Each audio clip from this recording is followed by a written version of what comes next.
तो आज हम करने वाले हैं सैंपल पेपर जो सीबीएसई ने हमें दिया है। इसको हम एग्जाम से पहले इसलिए कर रहे हैं ताकि हमें पता लग पाए कि हमारी प्रिपरेशन अभी तक हो पाई है या नहीं हो पाई है। साथ ही में अगर हम बात करें इस सैंपल पेपर से हम ये भी पता लगाएंगे कि किस तरीके के क्वेश्चन सीबीएसई हमसे क्या कर रहा है, एक्सपेक्ट कर रहा है, किस तरीके से आंसर राइटिंग यहाँ पर करना है। तो चलो बगैर किसी देरी के क्या करते हैं, पेपर को सॉल्व करना स्टार्ट करते हैं। क्या दिया हुआ है, क्वेश्चन नंबर 1 to 6 क्या है हमारे, मल्टीपल चॉइस।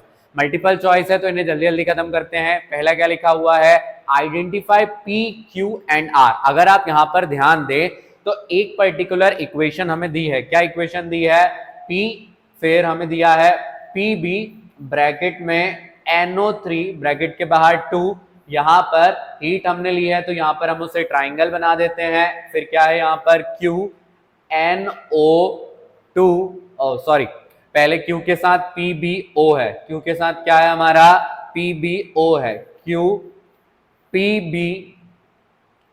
PbO और यहां पर दिया है R के साथ क्या दिया है NO2, प्लस में क्या है O2, प्लस में क्या है O2। अब हम क्या करते हैं, अननेसेसरी इसको बॉक्स बना के पूरा सॉल्व करेंगे। 2 कहाँ आएगा, 3 कहाँ आएगा, उससे बेटर आपको बिल्कुल कंफ्यूज नहीं होना है। जो ऑप्शन हमें दिए हैं इसकी वैल्यू को रख के हम चेक करते हैं क्या ये हो पा रहा है। जैसे पहले क्या दिया है 2 2 4, पी की जगह अगर हम 2 रखें तो कितने यहाँ पर हमारे लेड हो जाएंगे, 2 लेड हो जाएंगे। यहाँ पर क्यू की जगह भी कितना दिया है 2, तो 2 लेड बराबर। फिर अगर हम बात करें आर की जगह कितना रखना है 4 की वजह से क्या होगा, एन कितने हो जाएंगे हमारे 4, एन कितने हो जाएंगे 4। इस साइड एन कितने थे हमारे 2, बाहर पी की जगह 2 लगाए तो 2 2 का कितना होगा 4 हमारे नाइट्रोजन हो रहा है। फिर ऑक्सीजन कितने होंगे 3 3 2 6 6 2 12 होने चाहिए 12, तो 2 यहाँ पे रखा 2, यहाँ पे 4 रखा, 4 2 8, 8 और 2 10 और 10 और 2 12, यानी जो हमारा ए वाला ऑप्शन है 2,2,4 वो कैसा है, करेक्ट है। आपको अननेसेसरी ज्यादा टाइम नहीं देना है। दूसरे पर आते हैं, दूसरा क्या दिया है, मैच द कॉलम। हमें क्या करना है, मैच करना है फर्स्ट कॉलम को सेकंड कॉलम से। पहला दिया है a metal that forms amphoteric oxide. तो सबसे पहले इनमें से कौन सा मेटल है जो एम्फोटेरिक ऑक्साइड फॉर्म करता है, गैलियम, ओरियम, एल्यूमिनियम, मैग्नीज। तो इनमें से सिर्फ कौन सा वाला है, एल्यूमिनियम, यानी फर्स्ट का जो हमारा सेकंड वाला है बी वाला है उसका फर्स्ट का क्या रहना चाहिए, फर्स्ट का रहना चाहिए थर्ड, फर्स्ट का क्या रहना चाहिए थर्ड। तो फर्स्ट का थर्ड कहां कहां पर है, आपका फर्स्ट का थर्ड सेकंड ऑप्शन में है, सेकंड के अलावा कौन से में है, डी, यानी फर्स्ट और लास्ट तो हमारे क्या हो गए गलत। चलो सेकंड को देखते हैं, a metal which melt when kept on our palm. तो इनमें से कौन सा मेटल है जिसको हम हाथ पे रखेंगे तो हाथ पे रखते ही वो क्या हो जाएगा, एटमॉस्फेरिक एयर के कारण बर्न कर जाएगा। तो यहाँ पर गैलियम, ओरियम, मैग्नीज, तो इनमें से रहता है गैलियम। क्या रहता है, गैलियम। तो हमारा जो सेकंड वाला है, सेकंड वाले का कौन सा आ रहा है हमारा फर्स्ट, यानी ऑप्शन कैसे आने चाहिए, थर्ड आना चाहिए, फर्स्ट आना चाहिए। तो सेकंड और हम कौन सा देख रहे थे, सेकंड और फोर्थ देख रहे थे, दोनों में पहला थर्ड है, बट फर्स्ट कहां पर है, सेकंड ऑप्शन में। कौन से वाले ऑप्शन में है, सेकंड। तो इसका कौन सा वाला ऑप्शन था, पहले वाले का ए वाला ऑप्शन था, दूसरे वाले का हमारा ऑप्शन कौन सा है, बी। ऑप्शन कौन सा है हमारा, बी। तो पहले का ए आया, दूसरे का क्या आया, बी आया। तो इस तरीके से हम क्या कर सकते हैं, सॉल्व कर सकते हैं। जल्दी से आओ थर्ड वाले क्वेश्चन पर आते हैं। थर्ड क्वेश्चन हमें क्या दिया हुआ है, यहां पर अगर ध्यान दिया जाए इसका क्वेश्चन यहां से स्टार्ट होता है। इसका क्वेश्चन हमें क्या बताया जाता है, एक पर्टिकुलर सोल्यूशन हमें यहां पर दिया है। इस सोल्यूशन में अगर देखा जाए बैटरी लगी है, यानी करंट को हमें क्या करवाना है, फ्लो करवाना है। The solution in the given figure is likely. इनमें से कौन कौन से सोल्यूशन हो सकते हैं, HNO3, C2H5OH, H2SO4, CO2। यहां पर बल्ब आपका क्या नहीं कर रहा है, ग्लो नहीं कर रहा है। HNO3 आपका नाइट्रिक एसिड, एसिड क्या रिलीज करता है, H+ आयन, बल्ब ग्लो करेगा। C2H5OH ये क्या है हमारा, एल्कोहल। एल्कोहल कभी भी हाइड्रोजन आयन को नहीं रिलीज करता है। फिर अगर हम बात करें H2SO4, H2SO4 में हाइड्रोजन क्या हो जाएंगे, रिलीज हो जाएंगे। कार्बन डाइऑक्साइड हमारे नॉन मेटल की ऑक्साइड है, बेसिक इन नेचर। बेसिस क्या करती हैं, पानी में आपके आयंस रिलीज कर देती हैं, तो वो भी बल्ब को ग्लो कराएगा, यानी C2H5OH। तो ऑप्शन नंबर थर्ड का कौन सा वाला है हमारा, थर्ड का है बी। थर्ड का कौन सा है, बी है। फिर अगर हम बात करें फोर्थ, हमसे क्या कह रहा है, N aqueous solution A. Turns phenolphthalein solution pink. तो यहाँ पर फिनोल्फथालीन पिंक कब होता है? एसिड के साथ वो कैसा रहता है? कलरलेस, और जब बेस के साथ मिलता है तो बेस के साथ क्या हो जाता है? पिंक हो जाता है। यानी ए जो है हमारा, ए जो रहेगा हमारा, ए क्या है हमारा? बेस। ए क्या है हमारा? बेस। अब बेस वाला ऑप्शन कौन सा है? ए वाला है जहां पर स्ट्रॉन्ग बेस दिया है। एसिड, एसिड वाला तो इनकरेक्ट हो जाएगा, बी ऑप्शन इनकरेक्ट है। A has pH greater than 7, सी वाला हो सकता है। लास्ट वाला दिया है पीएच लेस देन 7, यानी ये गलत है। हमारा आंसर कौन सा हो सकता है? फर्स्ट हो सकता है या कौन सा हो सकता है? थर्ड। अब इनमें से भी आगे फाइंड करते हैं। On addition of an aqueous solution B, यहां पर हमने उस सोल्यूशन में बी नाम का एक और लिक्विड मिलाया, ए द पिंक कलर डिसअपियर, तो पिंक कलर क्या हो जाता है? डिसअपियर। अब ये बताओ, अगर वहां पर बेसिक नेचर था, बेसिक नेचर को अगर हमें क्या करना है? खत्म करना है, तो उसके साथ क्या मिलाना पड़ेगा? एसिड। तो हमारा बेस भी स्ट्रॉन्ग है और एसिड भी क्या है? स्ट्रॉन्ग। तो इसका ऑप्शन कौन सा होगा? फर्स्ट वाला। एक स्ट्रॉन्ग बेस और वीक क्या कहते हैं, एक आपका स्ट्रॉन्ग बेस दिया है बट वीक बेस, यहां पर बी तो ए तो इनकरेक्ट हो जाएगा। थर्ड वाला ऑप्शन ए हमारा ग्रेटर, जिसका पीएच क्या है? ग्रेटर देन 7 है, और बी जिसका कैसा है? Less than 7। तो इसका ऑप्शन नंबर कौन सा होगा? सी। कौन सा होगा? सी। सी क्यों होगा? क्योंकि सी में हमें बताया गया जो सोल्यूशन ए है उसका पीएच 7 से ज्यादा है, और जो ए है, सॉरी, ए का जो पीएच है वो कितना है? ग्रेटर देन 7 है, और जो बी है उसका कैसा है? Less than 7। कैसा है? Less than 7। फिफ्थ वाले पर आते हैं। फिफ्थ वाला हमसे क्या कह रहा है? When 50 grams of lead powder, कौन सा वाला पाउडर है? Lead, added to 300 ml of blue copper sulphate solution. Lead हमारा सिंगल एलिमेंट है, कॉपर सल्फेट हमारा कैसा है? कंपाउंड। अब यहां पर अगर हम बात करें, दोनों को हम एक साथ मिला रहे हैं, तो हमें पता है जो लेड रहता है वो ज्यादा रिएक्टिव रहता है किसके कंपैरिजन में? कॉपर के कंपैरिजन में। तो लेड आसानी से कॉपर को क्या करेगा? डिस्प्लेस करेगा। तो डिस्प्लेस रिएक्शन को हम क्या कहते हैं? डिस्प्लेसमेंट। यहां पर सिंगल एलिमेंट था तो हमारा कौन सा होगा? डिस्प्लेसमेंट। तो इसका ऑप्शन नंबर कौन सा है? सी। ऑप्शन कौन सा है? सी। अब आगे आ जाते हैं। आगे हमसे क्या कह रहा है? The electronic configuration of 3 element, 3 element का इलेक्ट्रॉनिक कॉन्फ़िगरेशन दिया है। सिक्स्थ वाले में हमसे क्या क्या दिया है? सिक्स्थ वाले में हमें एक्स का कॉन्फ़िगरेशन कितना दिया है? 2 दिया है, 8 दिया है, 7 दिया है। लास्ट में जब हम 7 देख रहे हैं तो 7 देखते ही हमें पता लग जा रहा है ये कौन सा है? एक नॉन मेटल। क्या है हमारा? Non metal. फिर हमें दिया गया वाई, वाई का कितना है? वाई का है 282। लास्ट में कितना आ रहा है बाहर? 2 आ रहा है, यानी ये हमारा क्या है? मेटल। ये हमारा क्या है? मेटल। जेड का हमें क्या दिया है? 2 और 8, यानी ये हमारी क्या है? Noble gas. क्या है हमारी? Noble gas. ये हमारे क्या है? Non metal. ये है नॉन मेटल, ये है मेटल, और ये है नोबल गैस। ये क्या है? Noble gas. ऑप्शन चेक करते हैं। Y और Z आपके मेटल है, तो Y और Z हमारे मेटल हैं क्या? नहीं, ऑप्शन नंबर 1 गलत है। दूसरा क्या है? Y और X आपके नॉन मेटल हैं। Y और X नॉन मेटल हैं क्या? नहीं, ऑप्शन नंबर बी गलत। X एक नॉन मेटल है, हाँ X एक नॉन मेटल है। Y हमारा मेटल है, तो Y हमारा मेटल है। Option C, Y is non metal. Y हमारा नॉन मेटल है क्या? नहीं, तो ऑप्शन नंबर क्या हो जाएगा इसका? सी। क्या हो जाएगा? सी। ये हो गया हमारा 6। फिर बढ़ते हैं 7 पे। विच of the following is an endothermic reaction? Endothermic के लिए हमें पता रहना चाहिए। एंडोथर्मिक क्या होता है हमारा? वो रिएक्शन जिसमें हीट एब्जॉर्ब हो जाती है। तो हीट कहां कहां एब्जॉर्ब हो सकती है? बर्निंग ऑफ कैंडल, कैंडल जला रहे हैं तो वहां पर तो हीट प्रोड्यूस हो रही नहीं होगा। फिर cooking of food, cooking of food के दौरान देखा होगा जब हम गैस ऑन कर देते हैं तो बहुत ज्यादा गैस लगती जाती है, गैस क्या हो जाती है? एब्जॉर्ब, यानी हीट का क्या हो रहा है? एब्जॉर्प्शन। तो 7th का कौन सा वाला होगा? बी वाला ऑप्शन। कौन सा वाला होगा? बी वाला। तो आपको देखना है पहले जो गिवन दिया है उससे हम क्या निकाल पा रहे हैं, तो गिवन से हमने जो जो जिस क्वेश्चन में निकाल पा रहे थे उसको निकाला और ऑप्शन को करेक्ट लगाया। अगले क्वेश्चन पर आते हैं। अगला क्वेश्चन क्या दिया हुआ है? अगला क्वेश्चन दिया हुआ है during cellular oxidation of glucose. Cellular oxidation का मतलब क्या रहता है? हमारे रेस्पिरेशन 2 फेज में होते हैं। सबसे पहला कौन सा रहता है? एक्सटर्नल रेस्पिरेशन, जो लंग्स तक होता है। लंग्स तक क्या होता है? हम एक्सहेल करते हैं, इनहेल करते हैं। सेलुलर रेस्पिरेशन होता है हमारा कहां पर? सेल के अंदर। ATP is produced along with the formation of other product। तो सेलुलर रेस्पिरेशन में क्या कहते हैं हमारा क्या प्रोड्यूस होता है? ATP प्रोड्यूस होते हैं, साथ में कभी एथेनॉल हो जाता है, लैक्टिक एसिड हो जाता है, कार्बन डाइऑक्साइड होता है। तो क्या पूछा गया? विच of the following event associated with the production of maximum ATP? Maximum ATP सिर्फ कहां पर बनते हैं, जब कार्बन डाइऑक्साइड प्रोड्यूस होता है। क्या प्रोड्यूस होता है, कार्बन डाइऑक्साइड। तो एथेनॉल एंड ईस्ट गलत, 2 एटीपी प्रोड्यूस होंगे। लैक्टिक एसिड बहुत कम एटीपी होंगे। कार्बन डाइऑक्साइड ईस्ट वाले में नहीं होगा।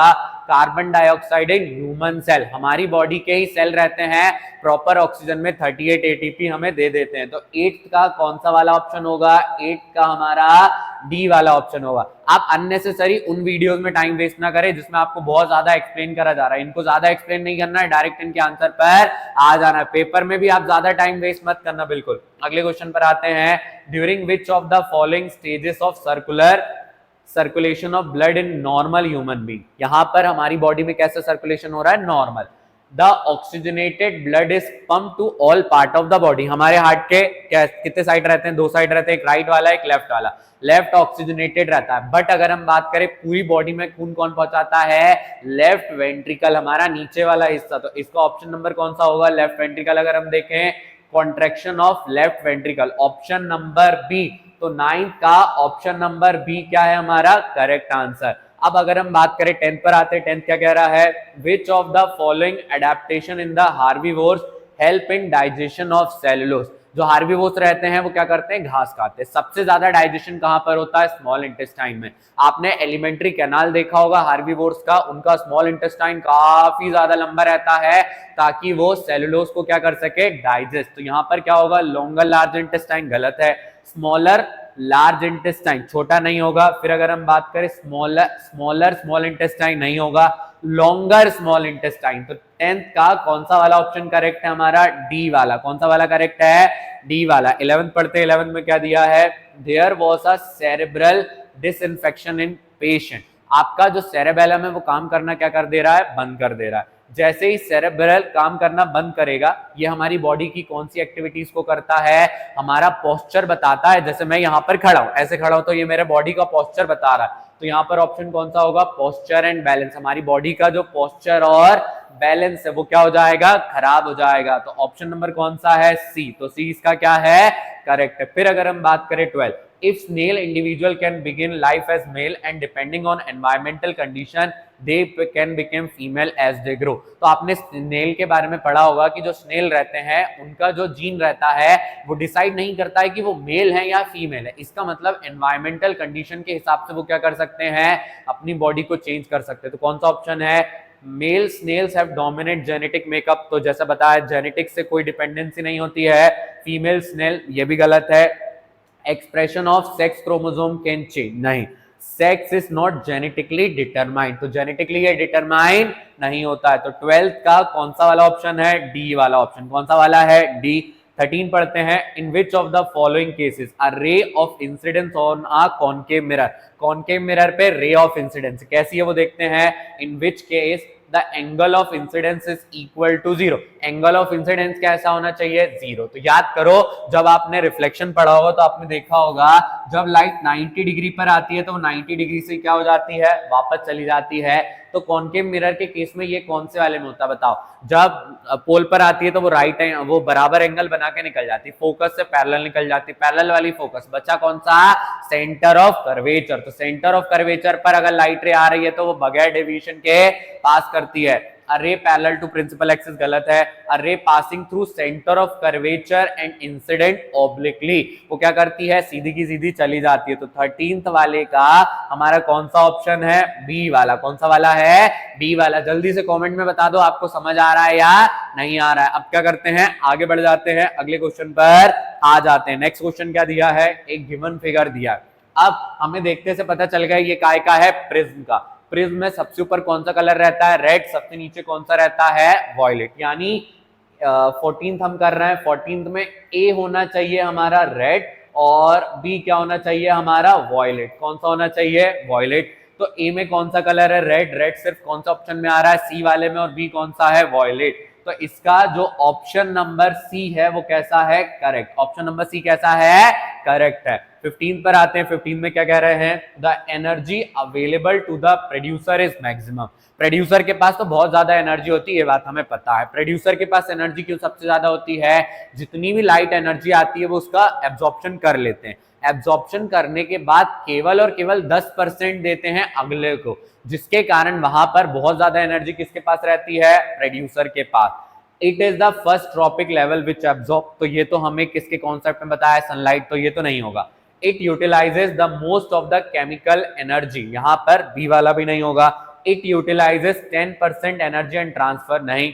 इट ट्रांसफर ओनली 10% एनर्जी, वो केवल और केवल कितना ट्रांसफर करते हैं, 10%। बाकी जो 3 दिए हैं वो उसके बारे में बता रहे हैं, बट अगले वाले के बारे में नहीं बता रहे हैं, तो वो सिर्फ 10% एनर्जी देता है अगले वाले के पास, जिसके कारण वहां पर उसके पास सबसे ज्यादा एनर्जी रहती है। तो 15 का कौन सा वाला ऑप्शन है, डी वाला। कौन सा वाला ऑप्शन है, डी वाला। अब 16 पर आते हैं, 16 में हमसे क्या पूछ रहे हैं, 16 में हमसे कहा गया which of the following is not role of decomposer in ecosystem। decomposer कौन सा काम नहीं करते, नेचुरल रिप्लेनिशमेंट ऑफ सॉइल, कोई चीज खराब हो जाती है तो वो उसको क्या करते हैं, डिकम्पोज करते हैं, तो रिप्लेनिशमेंट तो करते हैं। Enrichment of oxygen, decomposer oxygen बढ़ाते हैं क्या, नहीं बढ़ाते, यानी इसका ऑप्शन कौन सा होगा, बी वाला। तो बी वाला इसका क्या हो जाता है, करेक्ट। अगले वाले पर आते हैं, क्या बोला गया, 17 से 20 हमारे क्या है, असर्शन रीजन। असर्शन रीजन को आपको क्या करना है, अच्छे से पढ़ना है, उनके ऑप्शन को समझना है,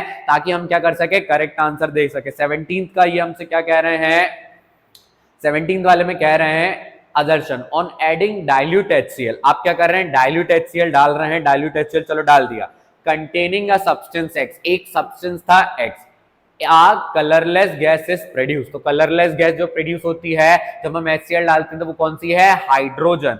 विच प्रोड्यूसेस पॉप साउंड, तो हमें पता है वो पॉप साउंड प्रोड्यूस करती है when burning match stick is brought near it. तो हमने देखा है कि जब भी हम क्या करते हैं, HCl डालते हैं किसके साथ, मेटल के साथ, मेटल प्लस एसिड क्या बनाते हैं, मेटल सॉल्ट और हाइड्रोजन गैस। क्या बनाते हैं, मेटल सॉल्ट और हाइड्रोजन गैस। अब यहां पर अगर देखा जाए, in this reaction metal X is displaced by hydrogen.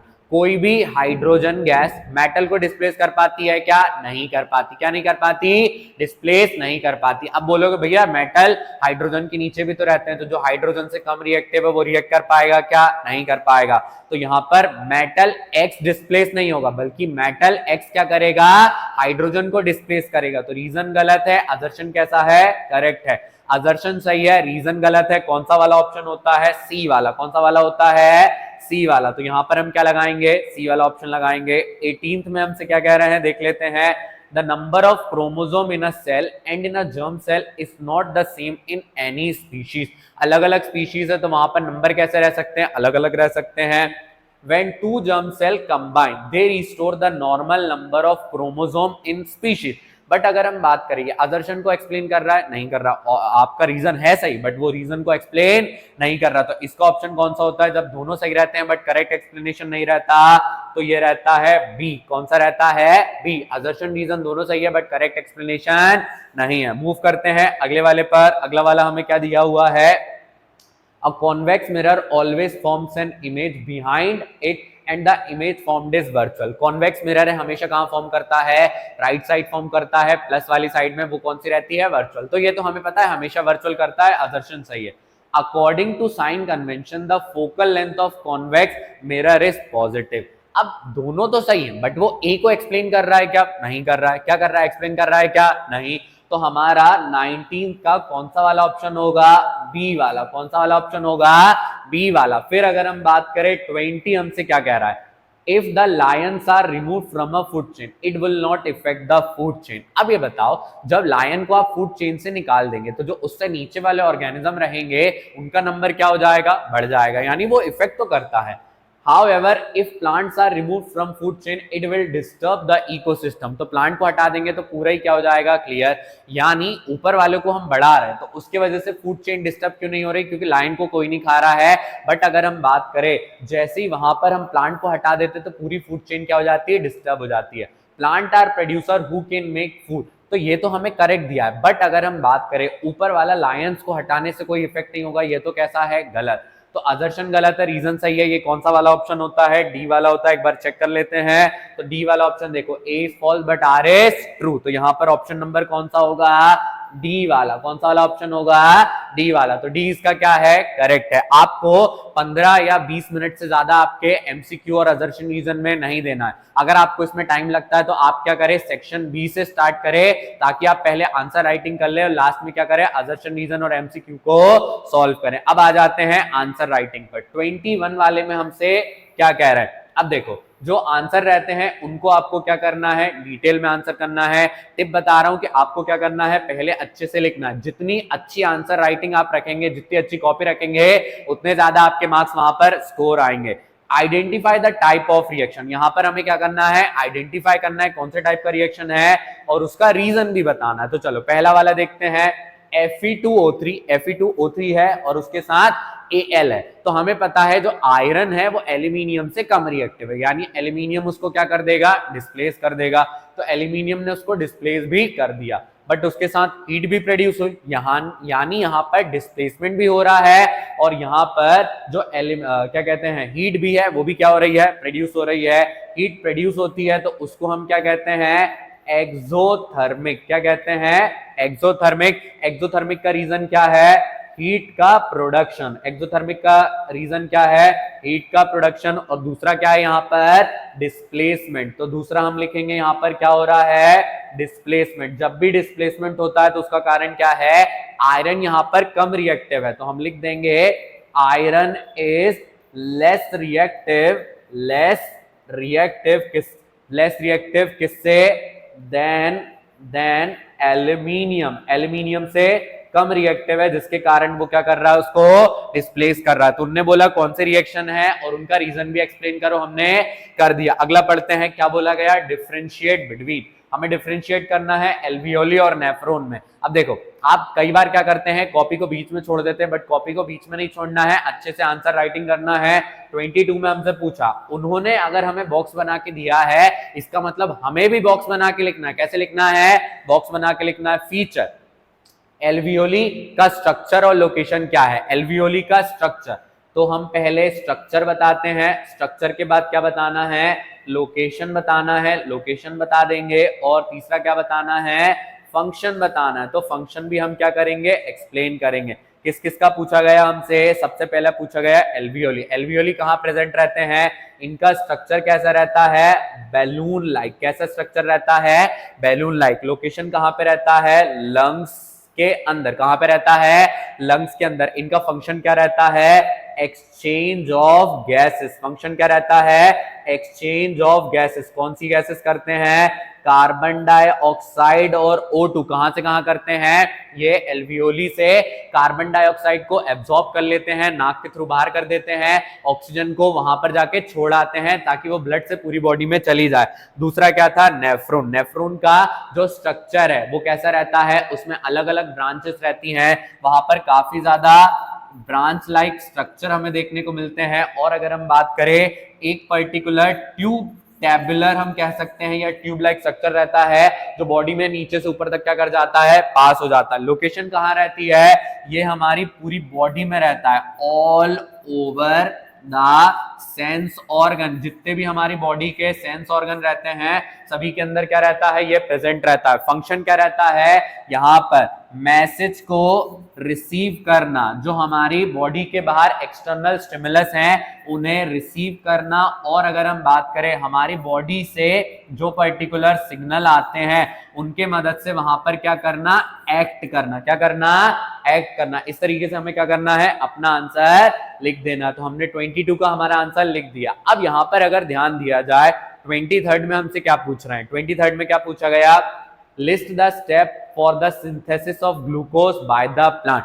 Plant किस तरीके से क्या करते हैं, ग्लूकोज को सिंथेसाइज करते हैं। What special feature is found in desert plant to related to this process, synthesis of glucose. तो सबसे पहले अगर हम बात करें, हम प्लांट पर आए, तो जो 23rd का हम ये फर्स्ट वाला कर रहे हैं, 23rd का कौन सा कर रहे हैं, फर्स्ट वाला। तो प्लांट को अगर फोटोसिंथेसिस करना है या सिंथेसिस करना है ग्लूकोज का, तो सबसे पहले उन्हें क्या करना पड़ता है, एब्जॉर्प्शन। क्या करना पड़ता है, एब्जॉर्प्शन ऑफ लाइट एनर्जी। वो लाइट एनर्जी को क्या करते हैं, एब्जॉर्ब करते हैं। लाइट एनर्जी को एब्जॉर्ब करने के बाद उनका काम रहता है लाइट एनर्जी को क्या करना, ब्रेक डाउन करना, ब्रेक डाउन करके क्या करना, कन्वर्ट करना।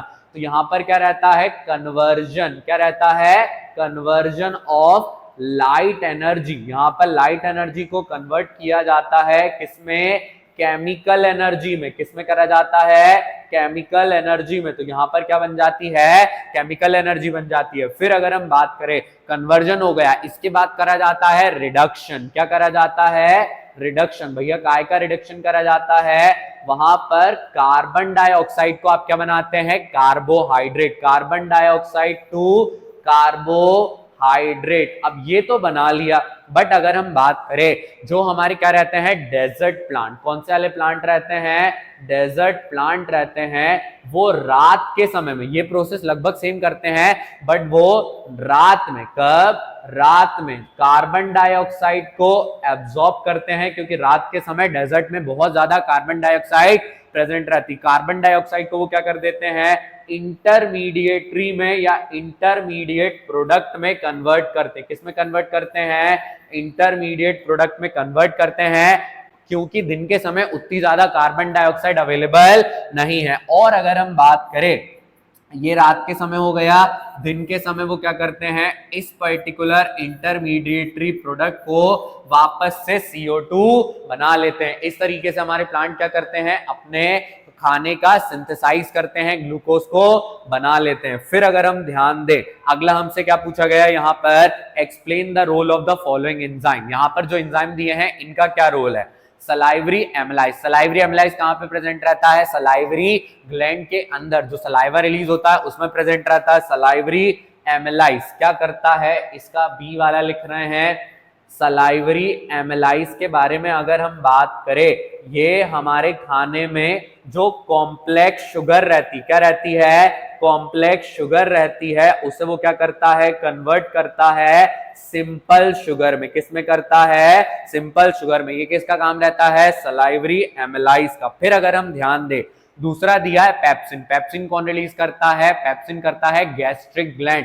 पेप्सिन क्या करता है, प्रोटीन का इनिशियल डाइजेशन शुरू कर देता है। तो हम क्या कहेंगे, जो पेप्सिन है, क्या है, पेप्सिन है, वो स्टमक के अंदर, कहां पर, इनसाइड स्टमक, क्या करता है, प्रोटीन को डाइजेस्ट करता है। क्या करता है, प्रोटीन को डाइजेस्ट करता है। ये किसका काम है, पेप्सिन का। फिर अगर हम ध्यान दें, अगला क्या है हमारा, ट्रिप्सिन और लाइपेज। ट्रिप्सिन और लाइपेज कौन रिलीज करता है, पैनक्रिएटिक जूस। ट्रिप्सिन क्या करता है, ट्रिप्सिन, ट्रिप्सिन ये हमारे प्रोटीन को कंप्लीटली क्या कर देता है, डाइजेस्ट करता है। यहां पर कंप्लीट डाइजेशन ऑफ प्रोटीन हो जाता है। क्या हो जाता है, complete digestion, digestion of protein. Protein को काय में कर देता है, अमीनो एसिड में। काय में कर देता है, अमीनो एसिड में। तो आपका जो अमीनो एसिड बनता है ट्रिप्सिन से बनता है।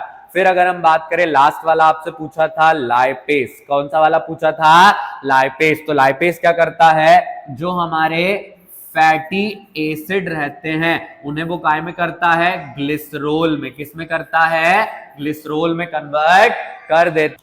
देखिए, तो हमने देखा कि किस तरीके से जो लाइपेज है फैटी एसिड को काय में कर देता है, ग्लिसरोल में कर देता है। फैट के जो ग्लोब्यूल्स रहते हैं उन्हें पूरी तरीके से डाइजेस्ट कर चुका होता। तो ये हो गया हमारा 23rd का बी। अब यहां पर अगर ध्यान दिया जाए, 24th क्वेश्चन में हमसे क्या कह रहे हैं, एक पर्टिकुलर फिगर हमें यहां पर दिया है। फिगर में क्या दिया है, ऑब्जेक्ट ये हमारा रखा हुआ है, ये पर्टिकुलर हो सकता है, ये क्या है हमारा, लेंस है। अब लेंस में लाइट रेस क्या करती है, दूसरी साइड चली जाती है। लेंस कौन सा वाला होगा, अगर लाइट रेस क्या कर रही है, आगे जा रही है और पीछे इमेज फॉर्म कर रही है, तो ये है कॉन्वेक्स। कौन सा है, कॉन्वेक्स। अब कॉन्वेक्स के बारे में अगर हम अगले पेज पर जाएं, क्या क्वेश्चन दिए हुए हैं हमें यहाँ पर, क्वेश्चन में कहा गया एनालाइज द फिगर। फिगर को तो हमने वहां पर देखा, what type of lens is use, तो हमें पता है कौन सा वाला लेंस है, हम कर रहे हैं 24th का ए वाले पार्ट का आंसर दे रहे हैं। हमारा आंसर है कॉन्वेक्स लेंस। कौन सा है, कॉन्वेक्स लेंस। नेचर क्या है इमेज का, जब सेम साइड पे बनती है तो नेचर कैसा रहता है, वर्चुअल एंड इरेक्ट। नेचर कैसा हो जाता है, वर्चुअल एंड इरेक्ट। तो यहाँ पर नेचर कैसा है, वर्चुअल एंड इरेक्ट। सी वाले में if the image is formed at a distance of 30 centimetre, आपकी जो इमेज बनी है वो 30 सेंटीमीटर पर बनी है from the lens and the image is twice of the object, जो इमेज है वो ऑब्जेक्ट की क्या है, ट्वाइस, ऑब्जेक्ट की क्या है, ट्वाइस है। तो आपको बताना है ऑब्जेक्ट को हमने कहां पे रखा। तो याद करो m का एक फॉर्मूला रहता है, m इज इक्वल टू आपका लेंस है तो प्लस का v बाय u, ये रहता है। आपके ऑब्जेक्ट डिस्टेंस इमेज डिस्टेंस की मदद से हम निकाल सकते हैं। तो m कितना है, यहां पर जो इमेज बन रही है वो ऑब्जेक्ट की डबल है, यानी m कितना है हमारा 2, v हमें दिया है 30 और माइनस का 30 आएगा क्योंकि वो सेम साइड पे बना है u। तो u कितना हो जाएगा, u इज इक्वल टू में -30/2, तो ये कितना होगा -15, कितना हो जाएगा -15। इतना आसान है, लाइट के न्यूमेरिकल अभी हमने कल वाली वीडियो में करे थे। तो देखो इतने आसानी से हम क्या कर सकते हैं, क्वेश्चन को कर सकते हैं। बट यहाँ पर अब आ जाते हैं 25th पर। 25th में हमसे क्या पूछा गया, ये एक पर्टिकुलर गिवन फिगर दिया है, अटेम्प्ट कर सकते हैं ए या बी, ए करो या बी करो। चलो देखो यहाँ पर ये 230 वोल्ट का हमें क्या दिया है, करंट दिया है, ठीक है हम समझ गए। हम पहले ए वाला कर रहे हैं, ए वाले में सबसे पहले हम लिखेंगे गिवन। तो वोल्ट कितना दिया है हमें, 230 वोल्ट, कितना दिया है 230 वोल्ट। फिर देखें एक्स और वाई नाम के क्या दिए हैं हमें, रजिस्टर दिए हैं। In the circuit enclosed wire contains 2 heater, यहाँ पर कितने हीटर हैं, 2, एक एक्स है और एक वाई है। अब फिगर शोज, इनको हमने 220 से करा है, दोनों स्विच कैसी हैं, क्लोज, यानी यहाँ पर बटन कैसी हो गई, चालू। The current in x is 3.5, तो जो एक्स है उसके अंदर जो आई जा रहा है वो कितना है 3.5 एम्पियर, कितना है 3.5 एम्पियर। तो गिवन से हमें पता लगा एक सर्किट है जिसके अंदर वोल्टेज कितना सप्लाई हो रहा है 230 वोल्ट का। एक्स और वाई हीटर है जो कि क्या कर रहे हैं 230 वोल्ट पे वर्क कर रहा है। एक्स कितना करंट यूज कर रहा है 3.5, कितना कर रहा है 3.5। एनालाइज द सर्किट, हमने सर्किट को एनालाइज तो करा। कैलकुलेट द पावर डेवलप्ड, आपको बताना है कितनी पावर डेवलप्ड हुई है एक्स में। तो इसका पहला वाला ऑप्शन अगर हम देखें, पावर निकालना है। पावर का एक आसान फॉर्मूला क्या होता है, वी आई, क्या होता है वी आई। वी कितना है 230, करंट कितना यूज कर रहा है एक्स 3.5, कितना कर रहा है 3.5। एक जीरो से इसका एक पॉइंट क्या हो जाएगा, कैंसल। जैसी पॉइंट कैंसल होता है वैसे हम क्या करेंगे 23 और 35 को मल्टीप्लाई करेंगे। ये सारे जो मल्टीप्लाई और डिवीजन के काम है आप वो रफ में करेंगे, ज्यादा अच्छा रहेगा। ये कितना होगा 5 3 15, 5 2 10 और 1 11, 3 3 9, 3 2 6, 5 10 और ये हो जाएगा 8। 805 वॉट, कितने वॉट पे काम कर रहा है वो, 805 वॉट पे काम कर रहा है। सेकंड क्या पूछा गया, if the resistance of X is double that of Y, X के अंदर जो रेजिस्टेंस है वो वाई का कितना है, डबल है। वाई का कितना है, डबल है। रेजिस्टेंस डबल हो जाए, जो एक्स के अंदर रेजिस्टेंस है वो वाई का डबल है। जैसे मान लो वाई में 1 है तो एक्स में कितना है 2 है। Calculate the current in heater, तो करंट कितना होगा हीटर में। याद करिए आपने क्या पढ़कर आए हैं, V is equal to I R पढ़कर आए हैं, या आपको पता है करंट और जो क्या रहता है हमारा रेजिस्टेंस रहता है वो इनवर्सली प्रोपोर्शनल रहते हैं।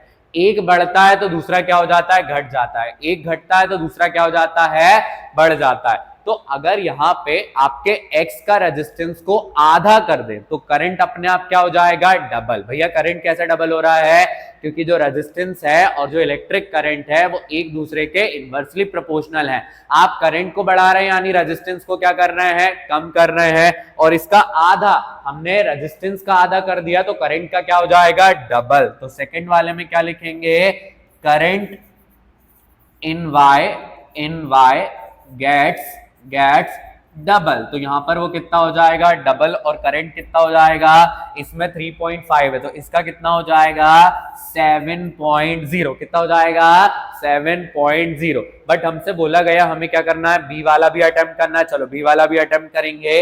ये हमें एक फिगर यहां पर दिया हुआ है, R और 2R, आपके X और Y देखें तो ये कैसे हैं, सीरीज में है। ये कैसे हैं, सीरीज में। The above figure shows that two register X और Y को हमने सीरीज में कनेक्ट किया है टू अ बैटरी, इसको एक बैटरी से कनेक्ट किया है।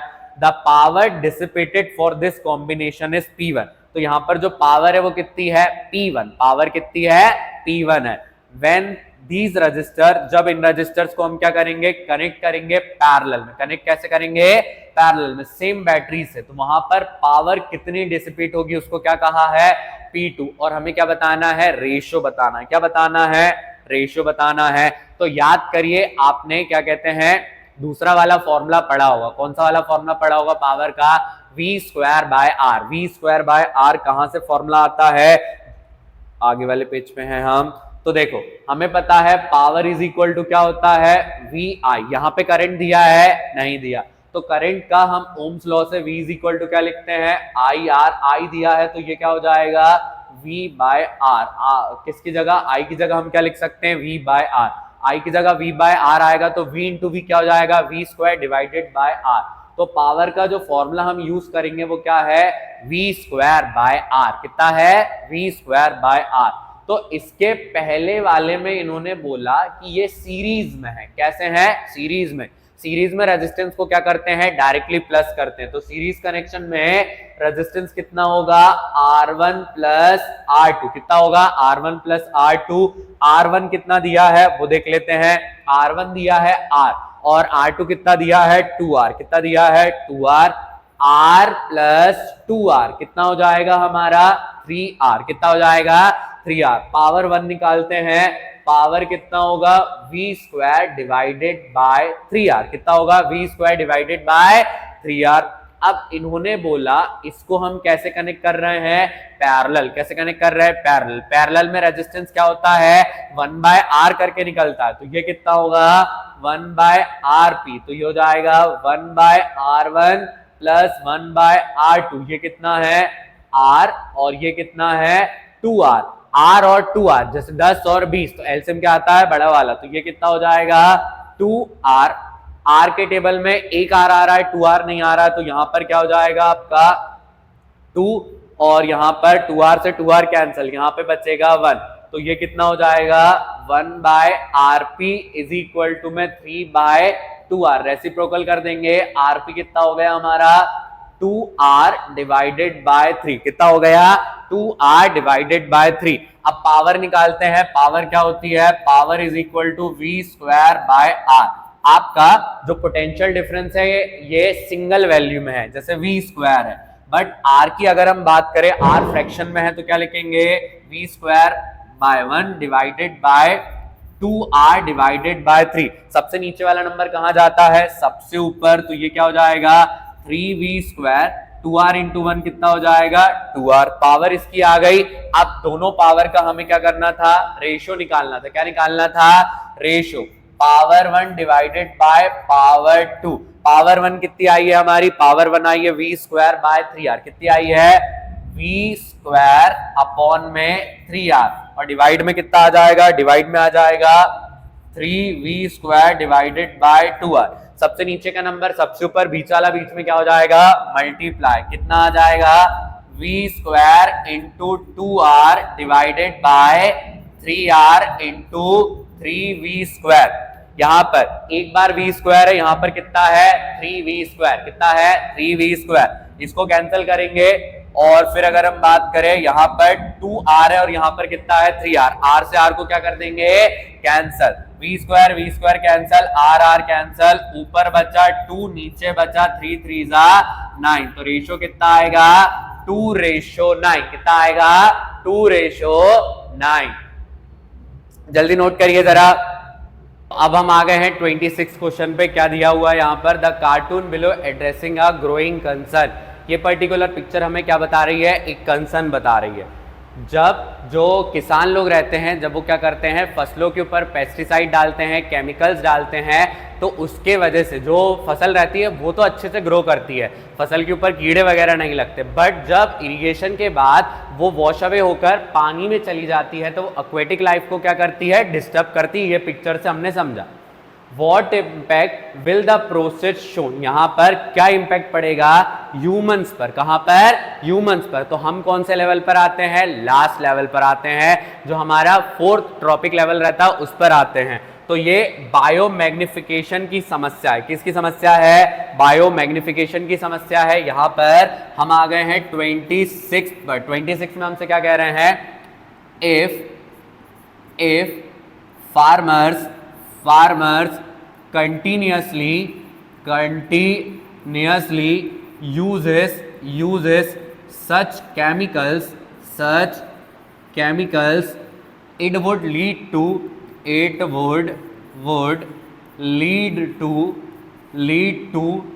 damage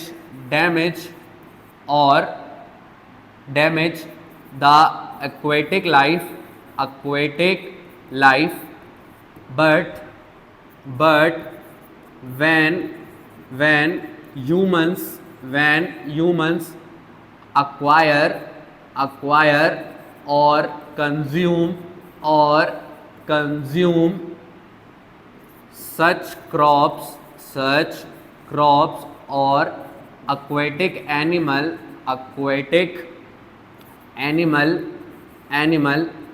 it lead to cause several diseases। तो यहां पर हमें क्या पता लगता है कि अगर हम वो पर्टिकुलर फसलों को खाएंगे तो वो हमारी बॉडी के अंदर बहुत सारे केमिकल्स को क्या करेगी? अक्यूमुलेट करेगी। केमिकल जब हमारी बॉडी में अक्यूमुलेट होंगे तो उसके वजह से हमारी डिसीज बढ़ जाएंगी। डिसीज बढ़ने की वजह से हमारी बॉडी क्या हो जाएगी? वीक हो जाएगी। जैसे मान लो ये पर्टिकुलर फसल है, ये क्या है? वीट है। फिर अगर हम बात करें, ये मान लो ये क्या है? राइस है। जब इसको कंज्यूम किया जाता है, इसको क्या करा जाता है? कंज्यूम करा जाता है ह्यूमंस के द्वारा। जब ह्यूमंस इसे क्या करते हैं? कंज्यूम करते हैं, तो हमारी बॉडी के अंदर क्या हो जाता है? Accumulation of toxin. ये अक्यूमुलेशन ऑफ टॉक्सिन हो जाते हैं। टॉक्सिक वेस्ट हमारी बॉडी में इकट्ठा होता है और ये क्या कॉज करता है? ये हमारी बॉडी में कॉज करता है डिसीजेस। क्या कॉज करता है? डिसीजेस, जो क्रॉनिक भी हो सकती हैं और काफी लंबे समय के लिए भी हो सकती है। तो इस तरीके से हम क्या करेंगे? अपने आंसर को एक्सप्लेन कर देंगे। साइंस में आप क्या करें? छोटे छोटे चार्ट बनाकर लिखें। इसकी वजह से आपकी कॉपी भी अच्छी लगती है और आपको नंबर भी ज्यादा मिल जाते हैं। आते हैं नेक्स्ट क्वेश्चन पर। नेक्स्ट क्वेश्चन हमारा क्या है? 27 में क्या बोला गया? Anirudh took 2 metal oxide. Anirudh ने वहां पर कितनी मेटल ऑक्साइड ली है? 2 मेटल ऑक्साइड। एक ली है एल्यूमिनियम ऑक्साइड और एक कौन सी ली है? Magnesium oxide. कौन सी ली है? मैग्नीशियम। अब हमें पता है एल्यूमिनियम कौन सी ऑक्साइड होती है? एम्फोटेरिक। एम्फोटेरिक वो रहती है जो अपने आप को एसिड के साथ बेसिक नेचर का बता देती है, बेस के साथ एसिड नेचर का बता देती है। As shown in the picture, अगले पेज पे पिक्चर में दिया हुआ है, but he forget to label them. But वो भूल गया है कि उसको क्या करना है? लेबल करना है। How will you guide Anirudh? तो हम किस तरीके से अनिरुद्ध को क्या करेंगे?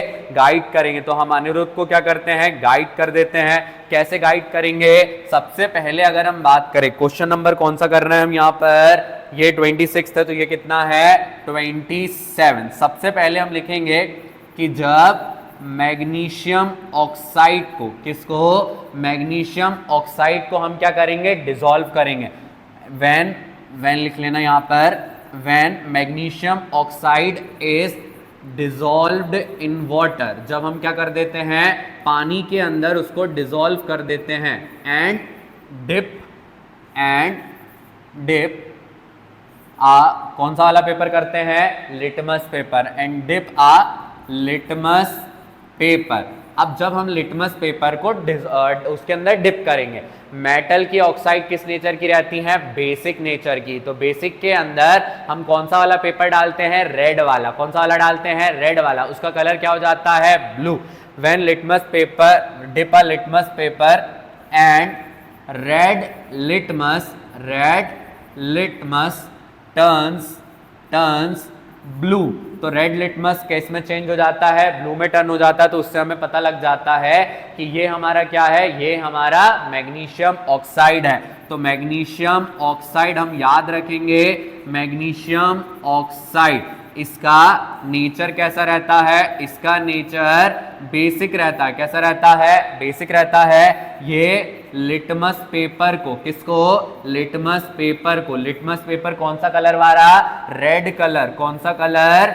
Red colour. ये रेड कलर को टर्न कर देता है किस कलर में? ब्लू कलर में। किस में कर देता है? ब्लू कलर में, जिससे हमें पता लग जाता है ये क्या है हमारा? Magnesium oxide. बल्कि जो हमारी एल्युमिनियम ऑक्साइड रहेगी, क्या रहेगी? एल्युमिनियम ऑक्साइड रहेगी, वो पानी में डिसॉल्व नहीं हो पाएगी, क्योंकि वो दोनों नेचर को क्या कर देती है? शो कर देती है। तो वहां पर ये किसी तरीके का चेंज नहीं दिखाएगी। तो नो सच चेंज। तो इस तरीके से हम अनिरुद्ध की क्या कर सकते हैं? हेल्प कर सकते हैं और बता सकते हैं कि कौन सा मैग्नीशियम ऑक्साइड है और कौन सा हमारा कौन सा है? Aluminium oxide.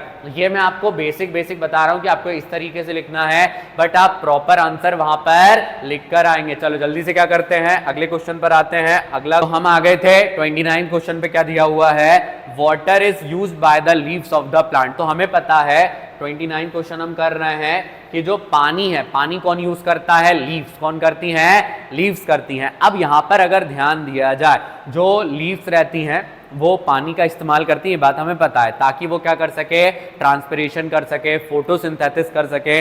अब क्या बोला गया? But rather than watering the leaves, but हम पत्ती के ऊपर पानी नहीं डालते, हम कहाँ पर डालते हैं? पानी को सॉइल के द्वारा देते हैं। सॉइल के अंदर पानी डालते हैं, पूरे नीचे नीचे पानी डाल देते हैं, तब जाकर वहां पर क्या होता है? किसी तरीके से वाटर एब्जॉर्ब किया जाता है। How does this water reaches the leaves of the plant? तो वो पानी किस तरीके से लीव्स तक पहुंचता है? तो सबसे पहले हमें पता है प्लांट के अंदर क्या रहता है? Plant contain conductive tissue and tube. तो प्लांट के पास क्या रहती है? कंडक्टिव टिश्यू और ट्यूब रहती। क्या रहती हैं? जाइलम क्या रहता है? a network of tubes। ये क्या रहता है? नेटवर्क ऑफ ट्यूब्स रहता है। और किसका रहता है? Conductive tissue. किसका रहता है? Conductive tissue. इसके नाम में ही कंडक्टिव टिश्यू है, कंडक्ट करना। ये क्या करता है? It help water to reach the leaves of plant from the soil। अब जो जाइलम रहता है वो बड़े प्लांट में ये चीज आसानी से नहीं कर पाता। और अगर हम बात करें बड़े प्लांट में कौन करता है? ट्रांसपिरेशनल पुल। तो यहां पर हम देयरफॉर करके लिखेंगे ट्रांसपिरेशनल या transpiration helps water to steadily moves upward as it causes suction pull। क्योंकि ये क्या करता है? सक्शन पुल को कॉज करता है। तो यहां पर हमने बताया कि जो प्लांट रहता है उसकी लीफ किस तरीके से पानी को क्या करती हैं? एब्जॉर्ब करती हैं। अब बढ़ते हैं अगले क्वेश्चन की तरफ। अगला क्वेश्चन क्या दिया हुआ है हमें? 30th क्वेश्चन पर हम आ गए हैं। इन अ फैमिली ऑफ 4 इंडिविजुअल, एक फैमिली है जिसमें कितने मेंबर हैं? 4 मेंबर हैं। The father possess long year. जो फादर है उनके कैसे ईयर है? बड़े बड़े ईयर है। And the mother possess short year. Mother के कान कैसे हैं? छोटे छोटे हैं। If the parent had pure dominant and recessive trait, जो फादर है उनके डोमिनेंट ट्रेट हैं और जो मदर है उनके कैसे हैं? रिसेसिव ट्रेट हैं। Then calculate the ratio of genetic makeup of F2 generation. F2 generation में जेनेटिक मेकअप क्या होगा? सूटेबल क्रॉस करके। क्या करके? सूटेबल क्रॉस करके। हम 30th पर आ गए हैं। 30th का हम क्या लिख रहे हैं? ए वाला क्वेश्चन कर रहे हैं। तो जैसे कंसिडर करते हैं, जो फादर है वो ये हैं, जो मदर है वो ये हैं। ठीक है। अब पहले ये हमारी पेरेंट जनरेशन है। पेरेंट जनरेशन क्या लेकर आती है? F1 generation. इनके कैरेक्टर लॉन्ग ईयर्स थे, तो इसको हम ले लेते हैं कैपिटल L और इसको ले लेते हैं स्मॉल l। क्या ले लेते हैं? स्मॉल l ले लिया। अब जब ये क्रॉस करेंगे तो यहां पर जो F1 जनरेशन आएगी, कौन सी जनरेशन आएगी? F1 जनरेशन आएगी उसमें क्या होने वाला है, उसमें होने वाला है कोई से भी कैरेक्टर आए, ये वाला L इस L के साथ मिले चाहे इस L के साथ मिले, LL बनाएगा, ये दूसरा वाला भी मिले तो क्या बनाएगा, LL बनाएगा। यानी पहली वाली जनरेशन में हम देखते हैं सारे जो कैरेक्टर हैं वो कौन से वाले हैं, डोमिनेंट। कौन से हैं, डोमिनेंट। बट अगर हम बात करें जब इनका क्रॉस होगा, LL का क्रॉस हम करवा रहे हैं LL के साथ, अब F2 जनरेशन आएगी, F2 जनरेशन कौन सी वाली आ जाएगी, F2 जनरेशन के बारे में लिखते हैं कैपिटल L के साथ आ सकता है, तो कैपिटल L बन सकता है, फिर कैपिटल L स्मॉल l के साथ आ सकता है, capital L small l, small वाला L कैपिटल L के साथ आ सकता है, small l capital L, small l small l के साथ आ सकता है, स्मॉल l स्मॉल l के साथ आ गया। तो यहां पर कैपिटल L आपका कैपिटल L कितने बार है, एक बार, कैपिटल स्मॉल कितने बार है आपका, दो बार, स्मॉल l कितने बार है, एक बार, कितने बार है, एक बार। तो रेशो क्या बनता है, 1:2:1, कितना बनता है, 1:2:1। ये हमारा हो गया पहला वाला। अब बी वाले में क्या कह रहे हैं, if the father had short year, father की ईयर कैसे हैं, शॉर्ट, मदर की ईयर कैसे हैं, long, explain what effect it will have on the ratio of genetic makeup. तो मदर के लॉन्ग ईयर हो जाते हैं, फादर के क्या हो जाते हैं, शॉर्ट, तो इसके वजह से क्या होगा।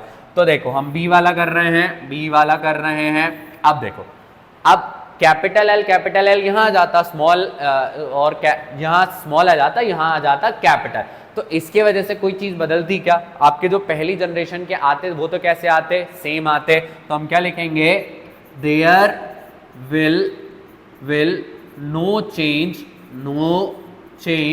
इन the genetic makeup of second generation as the parent traits are changed by themselves। तो उनके जो वो हैं क्या है, ट्रेड्स, उनको हमने आपस में चेंज करा है, जिसके कारण वहां पर एज सच चेंज नहीं आएगा, क्योंकि जो F1 जनरेशन रहेगी, कौन सी रहेगी, F1 जनरेशन रहेगी, वो सेम रहेगी दोनों में। जब सेम रहेगी तो F2 जनरेशन कैसी आने वाली है, सेम आने वाली है। अब बढ़ते हैं आगे, अगला क्वेश्चन क्या दिया है, 31 पर हम आ गए हैं, 31 पर आ जाते हैं, क्वेश्चन पढ़ते हैं, इसका आंसर करेंगे। What is the fundamental difference between hypermetropia and myopia?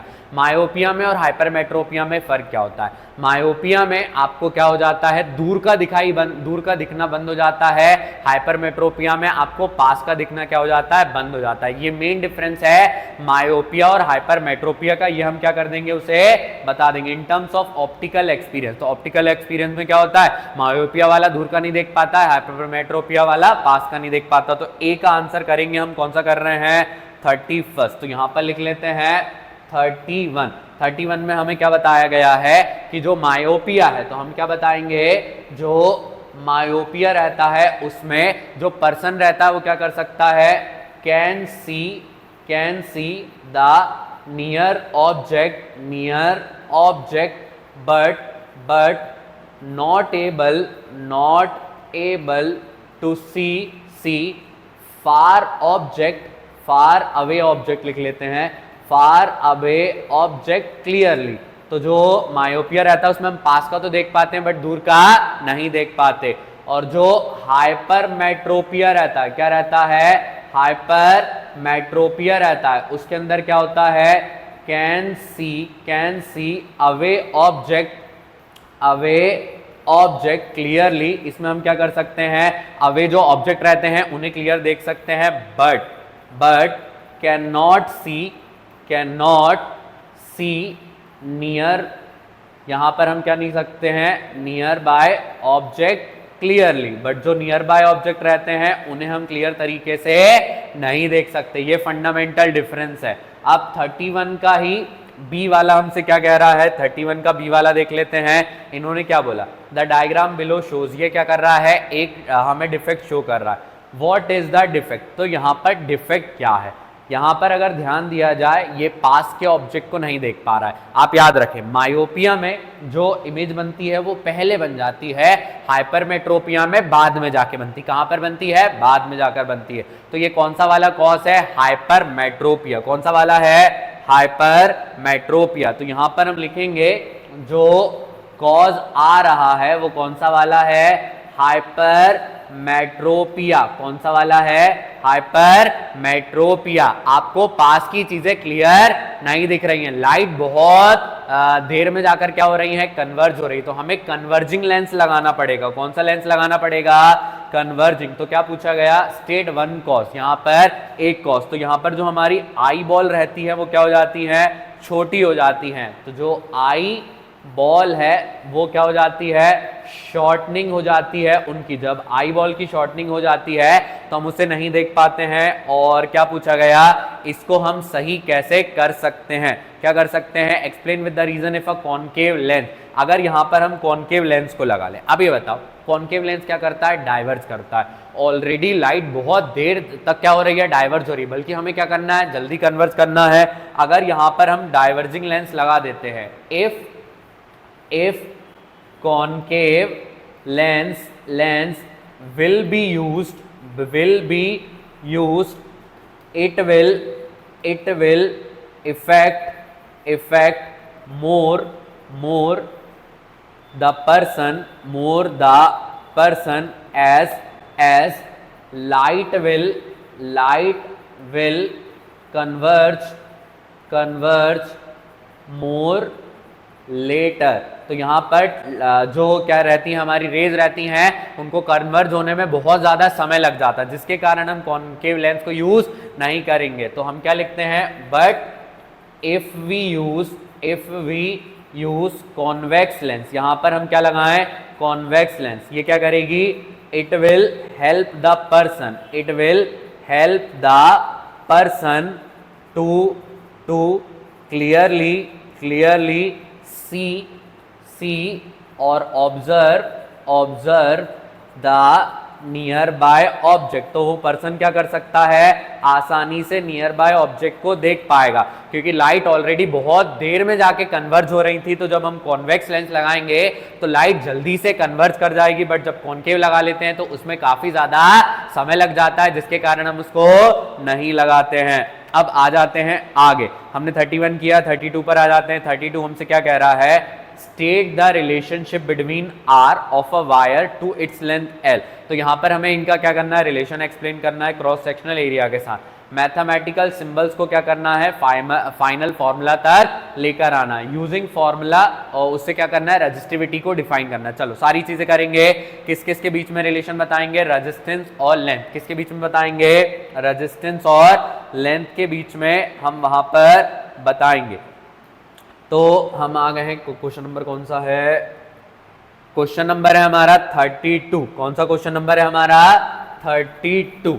अब देखो, आपने देखा होगा जब हमारा रास्ता क्या हो जाता है? लंबा हो जाता है। रास्ता लंबा होने से क्या होता है? ट्रैफिक बार बार लगने के चांसेस रहते हैं। या हम बात करें बार बार हमारी गाड़ी स्लो होती है, फास्ट होती है, स्लो होती है, फास्ट होती है। सिमिलर उसी प्रकार से जब आप लेंथ को बढ़ा देते हैं तो रेजिस्टेंस क्या हो जाता है? बढ़ जाता है। इसको आप केबल के साथ समझ सकते हैं। जिस पर्टिकुलर एडेप्टर का वायर छोटा रहता है वहां पर करंट का सप्लाई जल्दी हो जाता है, बट जब करंट का सप्लाई आप जब वायर क्या कर देते हैं? बड़ा कर देते हैं, तो करंट क्या हो जाता है? स्लो हो जाता है, क्योंकि रेजिस्टेंस क्या हो जाता है? बढ़ जाता है। और हमसे क्या पूछा गया? यहां पर लेंथ के बढ़ने से और घटने से क्या होगा? Cross sectional area.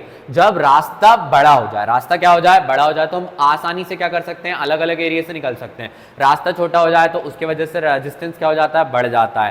तो लेंथ का बढ़ना यानी रेजिस्टेंस का बढ़ना, लेंथ का कम होना यानी रेजिस्टेंस का घटना, एरिया का बढ़ना यानी रेजिस्टेंस का घटना, एरिया का कम होना यानी रेजिस्टेंस का बढ़ना। तो एक डायरेक्टली प्रोपोर्शनल और एक कैसा है? Inversely proportional. तो यहां पर हम क्या बता सकते हैं?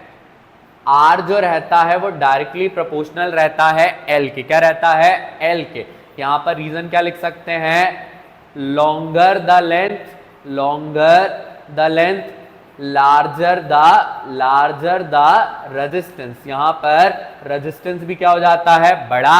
और अगर हम इसका उल्टा कर दें तो इसका क्या हो जाएगा, वाइस वर्सा, यानी रेजिस्टेंस को कम करना है तो लेंथ को क्या कर दो, कम कर दो। और अगर हम बात करें इनवर्सली प्रोपोर्शनल रहता है एरिया के, किसके रहता है, एरिया के। हमें पता है larger the area smaller the resistance, यहां पर रेजिस्टेंस क्या हो जाता है, घट जाता है। यानी जब एरिया बहुत ज्यादा रहेगा तो इलेक्ट्रॉन को फ्लो करने के लिए बहुत बड़ा रास्ता रहेगा, एरिया कम हो जाएगा तो जो फ्लो कर रहेंगे इलेक्ट्रॉन उनके लिए रास्ता कैसा हो जाएगा, कम। तो इससे हम कंक्लूड कर सकते हैं कि जो R है वो डायरेक्टली प्रोपोर्शनल है L के और इनवर्सली प्रोपोर्शनल है A के। तो ये हमने तो एक्सप्लेन तो कर दिया, बट अगर हम बात करें और हमसे क्या पूछा जाता है, यहां पर हमसे पूछा गया आपको फाइनल फॉर्मूले तक पहुंचना है। तो फाइनल फॉर्मूले तक अगर हम पहुंचे तो इस साइन को हमें क्या करना पड़ेगा, हटाना पड़ेगा। तो यहां पर जो प्रोपोर्शनलिटी कांस्टेंट रहता है, क्या रहता है, प्रोपोर्शनलिटी कांस्टेंट रहता है, उसको हम क्या बोलते हैं, रॉ। क्या बोलते हैं, रॉ यानी क्या होता है, रेजिस्टिविटी। रॉ यानी क्या रहता है हमारा, रेजिस्टिविटी। तो R का फॉर्मूला क्या होता है, रॉ L बाय A। क्या रहता है, रॉ L बाय A। अब ये रॉ क्या रहता है, ये रहता है नेचर ऑफ मटेरियल। क्या रहता है, नेचर ऑफ मटेरियल। आपने किस प्रकार का वायर यूज किया है, किस प्रकार का कंडक्टर यूज किया है। अच्छा कंडक्टर रहेगा तो रेजिस्टेंस कम रहेगा, बेकार कंडक्टर रहेगा तो रेजिस्टेंस क्या हो जाएगा, बढ़ जाएगा। यहां तक हम पहुंच चुके हैं। अब इन्होंने बोला इसका हमें क्या बताना है, इसका ऐसा यूनिट वगैरह हमें बताना है। तो इसकी ऐसा यूनिट बताने जाएं तो क्या होगा, R A divided by L. Divide का ए कहाँ आ जाएगा, मल्टीप्लाई में, मल्टीप्लाई का एल कहाँ जाएगा, डिवाइड में। रेजिस्टेंस क्या होता है, ओम। एरिया क्या रहता है, मीटर स्क्वायर। और लेंथ क्या रहता है, मीटर। 1 मीटर से 1 मीटर क्या हो जाएगा, कैंसल। तो रॉ की ऐसा यूनिट क्या रहती है, ओम मीटर। कितनी रहती है, ओम मीटर। इस तरीके से आसानी से हम क्या कर सकते हैं, क्वेश्चन को सॉल्व कर सकते हैं। अब जल्दी से क्या करते हैं, अगले क्वेश्चन की तरफ बढ़ते हैं। Question number 33। क्वेश्चन नंबर 33 में हमें एक डायग्राम दिया है और ये क्वेश्चन हमें क्लियरली समझ में आ रहा है कौन से वाले चैप्टर का है, मैग्नेटिक इफेक्ट का। किसका है, मैग्नेटिक इफेक्ट का। Mona was doing an experiment. तो मोना नाम की एक लड़की है जो कि क्या कर रही है, एक एक्सपेरिमेंट कर रही है with a magnetic compass and a straight carrying conductor. और यहाँ पर एक मैग्नेटिक कंपास है और क्या है, straight current carrying conductor. She observed that she moved the compass away from the current carrying wire, the deflection of the compass needle reduced। तो जैसे ही उन्होंने क्या करा, पहले इसके पास कंपास रखा तो नीडल ज्यादा डिफ्लेक्ट कर रही थी, दूर ले जाते ही डिफ्लेक्शन कैसा हो जाता है, कम। तो आपने चैप्टर में पढ़ा होगा, क्या पढ़ा होगा, कि जब भी हम करंट कैरिंग कंडक्टर के पास रहते हैं मैग्नेटिक फील्ड सबसे ज्यादा रहती है। जैसे उससे हम दूर चले जाते हैं मैग्नेटिक फील्ड क्या हो जाती है, कम हो जाती है। पास है तो ज्यादा है, दूर है तो कम है, ये बात हमें पता है। Explain why the deflection of the compass needle reduce as Mona moved away from the compass. तो हमें बताना है मोना दूर चली गई तो उसके वजह से कंपास की नीडल का जो डिफ्लेक्शन है वो कम क्यों हो जाता है। तो इसका आंसर हम क्या करेंगे, 33 पर आ गए हैं।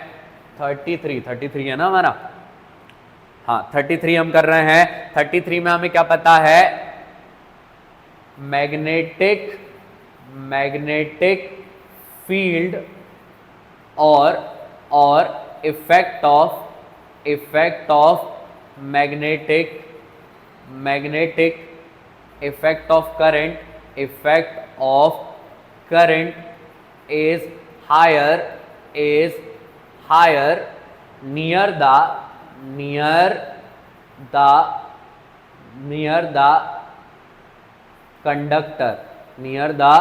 Conductor but when we move away from the conductor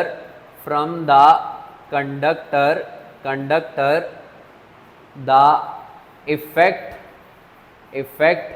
will reduce। तो यहां पर जो इफेक्ट है वो क्या हो जाता है, रिड्यूस हो जाता है। तो मोना जैसे ही दूर जाएंगी इफेक्ट उसका क्या हो जाएगा, कम हो जाएगा। यानी आप क्या कह सकते हैं, जो मैग्नेटिक फील्ड रहती है, क्या रहती है, मैग्नेटिक फील्ड। यहां हम बात करें जो मैग्नेटिक इफेक्ट रहता है वो इनवर्सली क्या रहता है, प्रोपोर्शनल रहता है डिस्टेंस के, काय के, डिस्टेंस के। आप डिस्टेंस को बढ़ाएंगे मैग्नेटिक फील्ड घट जाएगी, मैग्नेटिक फील्ड को बढ़ाएंगे तो डिस्टेंस कम हो जाएगा। क्लियर है पहला वाला। अब दूसरा यहां पर मोना ने क्या देखा, यहां पर mention one thing that could have changed in the circuit of the wire that could increase the deflection of the needle। क्या चेंज करें तो उसकी वजह से डिफ्लेक्शन क्या हो सकता है, चेंज हो सकता है। करंट, जितना ज्यादा करंट रहता है उतनी ज्यादा मैग्नेटिक फील्ड, जितना कम करंट रहता है उतनी कम मैग्नेटिक फील्ड। तो हम क्या लिखेंगे यहां पर, if we change current, it would change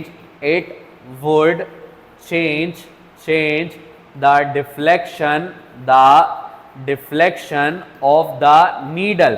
तो वो नीडल का जो डिफ्लेक्शन है उसको क्या कर देगा, चेंज कर देगा। कैसे कर देगा, तो हम लिख देंगे कि जो मैग्नेटिक इफेक्ट रहता है वो डायरेक्टली प्रोपोर्शनल रहता है करंट के। एक को बढ़ाओगे दूसरा बढ़ेगा, एक को घटाओगे दूसरा घट जाएगा। थर्ड वाले में हमसे क्या पूछ रहे हैं, थर्ड वाले में हम देखते हैं explain with the reason what will the direction of the magnetic field associated with the wire for the case described above.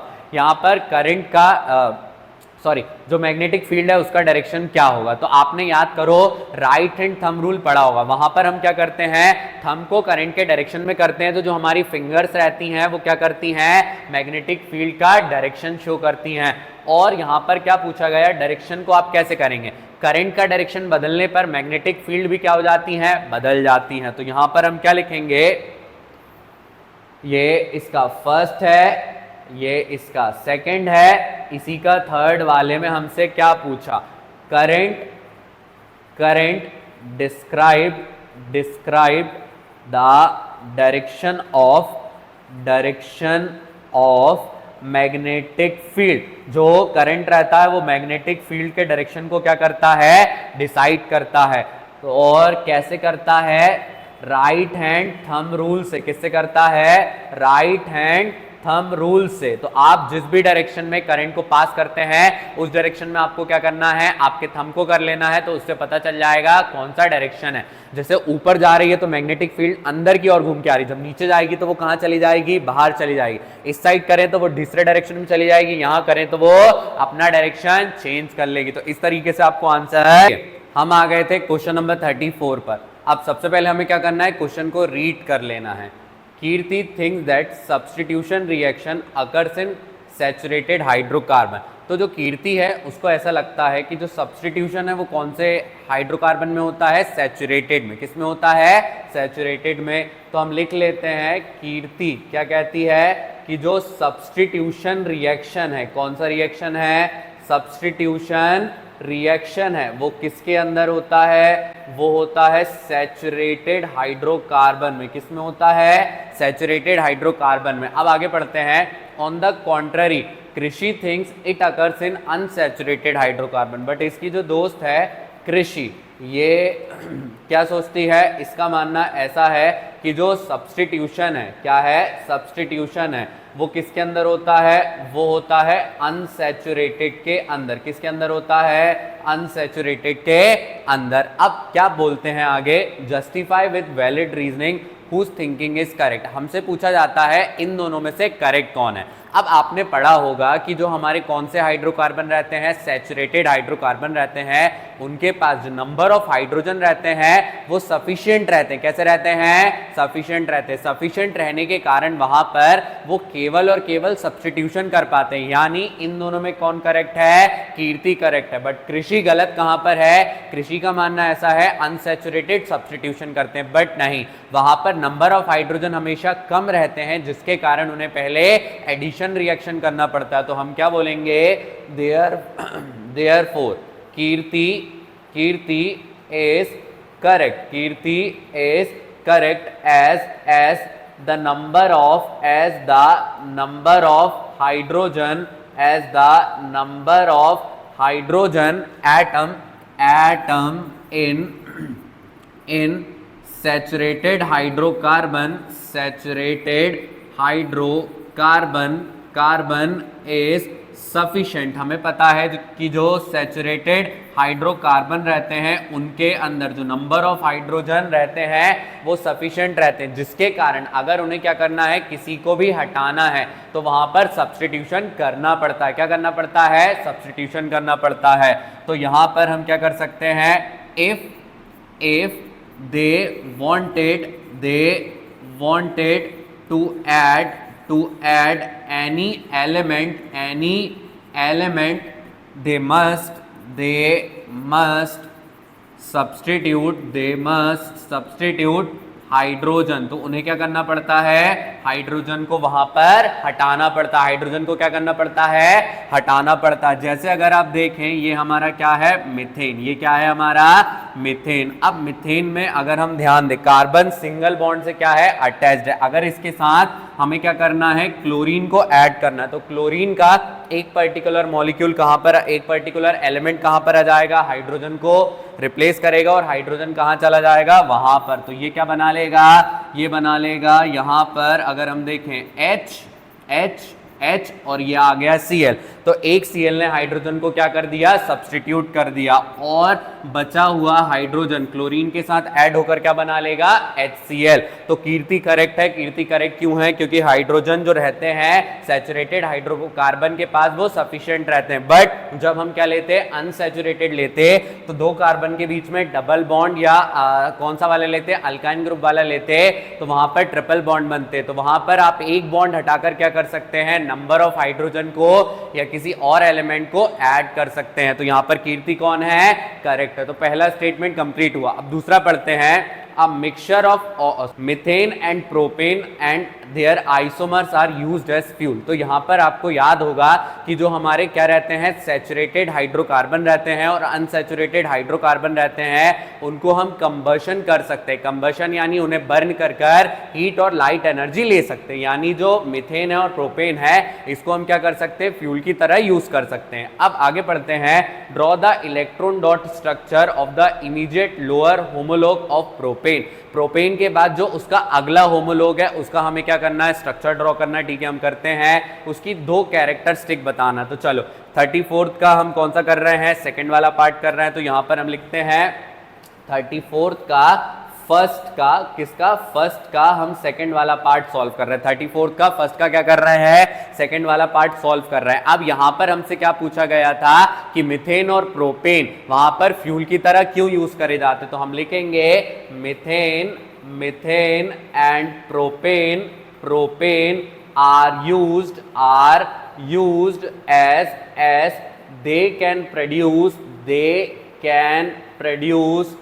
produce so much of heat and light on combustion। तो जब इनको हम क्या करेंगे, कंबशन के process से निकालेंगे, तो ये बहुत ज्यादा हीट और लाइट क्या करने वाले हैं, प्रोड्यूस करने वाले हैं, जिसके कारण इनको क्या करा जाता है, एज फ्यूल इस्तेमाल किया जाता है। इनके क्या करना है, हमें वहां पर प्रोपेन का जो अगला है उसका क्या करना है, स्ट्रक्चर बनाना है। तो प्रोपेन का जो अगला होमोलोग रहेगा, क्या रहेगा, होमोलोग रहेगा। प्रोपेन के बाद क्या आता है, ब्यूटेन। प्रोपेन के बाद क्या आता है, ब्यूटेन। अगर हम देखें ब्यूटेन में नंबर ऑफ कार्बन कितने रहते हैं, 4 रहते हैं। नंबर ऑफ हाइड्रोजन कैसे रहते हैं, CnH2n+2। तो वहां पर 2n, 2 × 4 करेंगे 8 + 2 करेंगे कितना हो जाएगा, 10, यानी C4H10 क्या है हमारा, प्रोपेन का अगला होमोलोग है। इसका हमें क्या करना है, एक पर्टिकुलर स्ट्रक्चर बनाना है। तो यहां पर हम इलेक्ट्रॉन डॉट स्ट्रक्चर बनाते हैं। पहला कार्बन, फिर अगर हम बात करें दूसरा कार्बन, तीसरा कार्बन, ये कौन सा कार्बन हो गया, चौथा कार्बन। कार्बन के जो एटम्स हैं उनको इलेक्ट्रॉन्स को कैसे शो कर देते हैं, डॉट से शो करते हैं। यहां पर ये पहला डॉट, ये दूसरा डॉट, यहां पर भी डॉट बना देते हैं। ये डॉट बना दिया, ये इसका डॉट, ये दूसरा डॉट, और इसके ये 2 डॉट हमने बना दिए। यहां पर हाइड्रोजन लग जाएगा, ये हाइड्रोजन, नीचे हाइड्रोजन आ जाएगा, यहां पर हाइड्रोजन आ जाएगा, यहां हाइड्रोजन आ गया, यहां पर भी हाइड्रोजन ऐड हो गया, यहां हाइड्रोजन आ गया, यहां पर भी हाइड्रोजन आ गया, यहां पर भी हाइड्रोजन ऐड हो गया, ये हाइड्रोजन ऐड हो गया, ये भी हाइड्रोजन यहां पर ऐड हो गया। अब इसको क्या करते हैं, सर्कल से मार्क कर देते हैं। ये क्या बन जाते हैं, इसके सर्कल बन जाते हैं। ये यहां पर सर्कल बन गया, ये वाला सर्कल बन गया, ये कंप्लीट बन गया, इसको बना दिया, फिर इसको बना दिया, और ये हाइड्रोजन के कंप्लीट। अब यहाँ पर हम क्या करते हैं, कलर चेंज कर लेते हैं ताकि आसानी से आइडेंटिफाई कर पाए।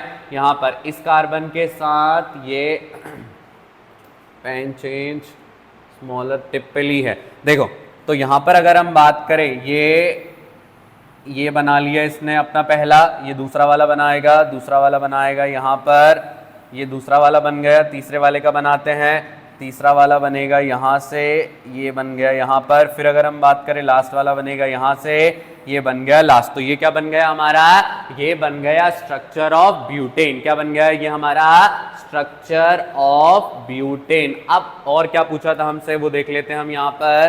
तो आगे हमसे यहाँ पर क्या पूछा जाता है, गिव एनी टू कैरेक्टरिस्टिक। आपको क्या बताना है, होमोलॉग की दो कैरेक्टरिस्टिक बताना है। अगर आप ध्यान दें, प्रोपेन में कितने कार्बन रहते हैं, 3 कार्बन रहते हैं, और ब्यूटेन में कितने हैं, 4, यानी कितने एटम बढ़ जाते हैं कार्बन के, 1 एटम बढ़ जाता है। नंबर ऑफ हाइड्रोजन प्रोपेन में कितने होते हैं, 8 होते हैं। और अगर हम बात करें यहाँ पर जो आपका क्या रहता है ब्यूटेन, इसमें कितने होते हैं, 10। यानी अगर हम बात करें जो आपकी पहली कैरेक्टरिस्टिक रहेगी उसमें आप कह सकते हैं कि जो होमोलॉग में नेक्स्ट आपका क्या रहता है, कंपाउंड रहता है। क्या रहता है, नेक्स्ट कंपाउंड रहता है, उसमें कितने चेंज आते हैं, तो उसमें हम चेंजेस बता सकते हैं CH2 का। कितने का बता सकते हैं, CH2 का। और अगर हम बात करें यहाँ पर जो प्रॉपर्टीज रहती हैं वो कैसी रहती हैं, सेम रहती। प्रॉपर्टीज कैसी रहती हैं, सेम रहती हैं। अब यहाँ पर हमने ये इसका सेकंड पार्ट कर लिया, फटाक से इसका कौन सा पार्ट करते हैं, थर्ड वाला पार्ट करते हैं। थर्ड वाले पार्ट में हमसे क्या पूछा जा रहा है, a mixture of oxygen and ethyne is burn for welding. हम क्या कर रहे हैं, जो मिक्सचर है ऑक्सीजन का और इथाइन का, तो हमें क्या बात पता है, कार्बन के जितने भी कंपाउंड है वो हेल्प करते हैं कंबशन रिएक्शन में। तो वेल्डिंग के दौरान जब बहुत ज्यादा ऑक्सीजन रहेगी तो वो क्या करेगी, हेल्प करेगी आसानी से वेल्डिंग को करने में। और हमें क्या करना है, बताना है कि इथाइन के साथ हम ऑक्सीजन क्यों लेते हैं, एयर क्यों नहीं लेते। Air is a mixture of gases, वहां पर ऑक्सीजन कम रह सकती है, बट जब ऑक्सीजन लेते हैं तो वहां पर क्लीन फ्लेम हो सकती है। तो वेल्डिंग के दौरान हम ऑक्सीजन यूज करते हैं, बट हम क्या यूज नहीं करते हैं, एयर का इस्तेमाल नहीं करते। तो सेम सेंटेंस को हम यहाँ पर क्या कर देंगे, कोट कर देंगे। हम इसका कौन सा वाला पार्ट कर रहे हैं, थर्ड वाला पार्ट कर रहे हैं। यहाँ पर हम लिख लेते हैं इसका थर्ड वाला पार्ट। थर्ड वाले पार्ट में क्या बताएंगे, ethyne and oxygen Burns with blue flame. वो क्या करेगा, ब्लू फ्लेम से बर्न करेगा। ब्लू फ्लेम से क्यों बर्न करेगा, क्योंकि सफिशिएंट ऑक्सीजन कार्बन कंपाउंड की हेल्प करती है ताकि वो अच्छे से क्या कर पाए, कंबस्ट कर पाए। बट अगर हम बात करें, but when it is burnt in air, then the level of oxygen is lower। तो वहां पर ऑक्सीजन का लोअर लेवल कैसा रहेगा, लोअर रहेगा, जिसके कारण अगर हम बात करें जो फ्लेम आएगी वो कौन सी वाली आएगी, येलो वाली आएगी। और जब येलो वाली फ्लेम आती है तो वहां पर आपका जो भी कंबशन का प्रोसेस रहता है वो काफी ज्यादा वीक हो जाता है। तो यहाँ पर हमारे ये 34th क्वेश्चन क्या हो जाता है, कंप्लीट हो जाता है। अभी हमें सेकंड वाला पार्ट करना, तो जल्दी से पहले हम सेकंड वाला पार्ट करते हैं। A and B are sodium salt. A और बी कौन से आपके, sodium salt. Are sodium salt of long chain. ये क्या है, सोडियम सॉल्ट है लॉन्ग चेन के। किस किस के हैं, कार्बोक्सिलिक एसिड के। और दूसरा कौन सा है, sulphonic acid. Which one of A और B will you prefer as cleansing agent while using underground water? तो यहाँ पर हम A का इस्तेमाल करेंगे या B का, ये हमसे पूछ रहे हैं। तो आपको पता होगा जो हमारे कार्बोक्सिलिक एसिड रहते हैं ये कैसे रहते हैं, वीक रहते हैं। कैसे रहते हैं, वीक रहते हैं, जिसके कारण इसको हम हार्ड वाटर में इस्तेमाल नहीं करते। बट जो सल्फोनिक एसिड रहते हैं उनका इस्तेमाल हम हार्ड वाटर में करते हैं, क्योंकि वो डिटर्जेंट रहते हैं। और डिटर्जेंट क्या करते हैं, आसानी से क्लीनिंग करते हैं। तो हम किसका इस्तेमाल करेंगे, बी का इस्तेमाल करेंगे। किसका इस्तेमाल करेंगे, बी का इस्तेमाल करेंगे। तो हम यहां पर क्या कर रहे हैं, 34th का बी वाला पार्ट कर रहे हैं। तो 34th का हम कौन सा कर रहे हैं, बी वाला पार्ट कर रहे हैं। तो 34th का बी का फर्स्ट कर रहे हैं। तो यहां पर हम क्या लिखेंगे, B is more effective in cleaning. B is more effective in cleaning as it form scum even in hard water, ये क्या करता है, हार्ड वाटर में भी स्कम फॉर्म करता है। क्या फॉर्म करता है, स्कम फॉर्म करता है। क्यों फॉर्म करता है, उसका रीजन हम इन्हें यहां पर बता देते हैं। रीजन क्या बताएंगे कि जो लॉन्ग कार्बन चेन रहती है, क्या रहती है, लॉन्ग कार्बन चेन रहती है किसकी, सल्फोनिक एसिड की। किसकी रहती है, सल्फोनिक एसिड की। वो कैसी रहती है, मच मोर इफेक्टिव, वो ज्यादा इफेक्टिव रहती है, जिसके कारण वो क्या करेगी, ज्यादा से ज्यादा क्लीनिंग वहां पर शो कर देगी। तो हम किसका इस्तेमाल करने वाले हैं, बी का इस्तेमाल करने वाले हैं। अब यहां पर अगर ध्यान दिया जाए, इसका अगला पार्ट हमसे क्या कहता है, elaborate on the process of cleansing action. हमें क्या करना है, क्लींजिंग एक्शन को बताना है, इलस्ट्रेट करना है मिसल का एग्जाम्पल। तो क्लींजिंग एक्शन में अगर हम ध्यान दें तो हमें क्या पता है कि जो हमारे क्या रहता है, जो हमारे क्या रहते हैं, इसका हम सेकंड वाला पार्ट कर रहे हैं, जो डिटर्जेंट रहते हैं वो कैसे रहते हैं, detergent are good cleansing agent as they work in both hard and soft water. जो हमारे क्या रहते हैं, डिटर्जेंट रहते हैं, वो हार्ड वाटर और सॉफ्ट वाटर दोनों में क्या रहते हैं, केपेबल रहते हैं, जिस कारण हम क्या करते हैं, इसका इस्तेमाल करते हैं। अब यहां पर हमसे बोला जाता है मिसल के एग्जाम्पल से बताना है। जैसे मान लीजिए ये क्या है, डर्ट, ये क्या है, डर्ट। अब अगर हम बात करें, जो क्या रहते हैं हमारे मिसल रहते हैं, वो क्या करते हैं, इस तरीके से उसके ऊपर इकट्ठा हो जाते हैं। इकट्ठा होने के कारण अगर हम बात करें, जो डर्ट रहती है वो पूरी तरीके से क्या हो जाती है, क्लीन हो जाती है। पूरी तरीके से क्या हो जाती है, क्लीन हो जाती है। जो क्या रहता है, पानी में डिसॉल्व होने वाला एंड रहता है हमारे डिटर्जेंट का, वो क्या रहता है, वो रहता है हाइड्रोफिलिक। और जो ऊपर रहता है वो कौन सा रहता है, हाइड्रोफोबिक। हाइड्रोफिलिक क्या करता है, डर्ट को आसानी से हटा देता है, जिसके कारण हमारे जो कपड़े रहते हैं वो क्या हो जाते हैं, क्लीन हो जाते हैं। कपड़े क्या हो जाते हैं, क्लीन हो जाते हैं। इस तरीके से आप क्या कर सकते हैं, मिसल का एक पर्टिकुलर अच्छा डायग्राम बनाकर वहां पर बता सकते हैं। यहां पर ये क्या है, डर्ट है, ये क्या है, डर्ट है। और अगर हम बात करें, ये लॉन्ग कार्बन चेन है जो इसको आसानी से क्या कर देगी, रिमूव कर देगी। अब आते हैं इसके थर्ड वाले पार्ट पे। इसका थर्ड वाला पार्ट हमसे क्या पूछ रहा है, थर्ड वाला पार्ट हमसे बोल रहा है right the chemical equation for the preparation of soap. हमें क्या करना है, सोप बनाना है। तो आपको पता होगा कि जब हम क्या करते हैं, ईस्टर के साथ, किसके साथ, ईस्टर के साथ NaOH का इस्तेमाल करते हैं, तो वहां पर सैपोनिफिकेशन का प्रोसेस होता है। किसका होता है, सैपोनिफिकेशन का प्रोसेस होता है। और आसानी से हम क्या कर सकते हैं, सोप को बना सकते हैं। किसको बना सकते हैं, सोप को बना सकते हैं। तो इस प्रोसेस को हम क्या करते हैं, यहां पर बता देते हैं। चलिए अब हम क्या करते हैं, इसके इक्वेशन को लिख देते हैं। तो हमसे बोला गया कि ईस्टर से हम सोप कैसे बनाते हैं। तो यहां पर हम क्या करेंगे, यहां पर एक पर्टिकुलर बॉक्स बना लेते हैं। यहां पर लिखते हैं, हमें क्या पता है, when Easter is reacted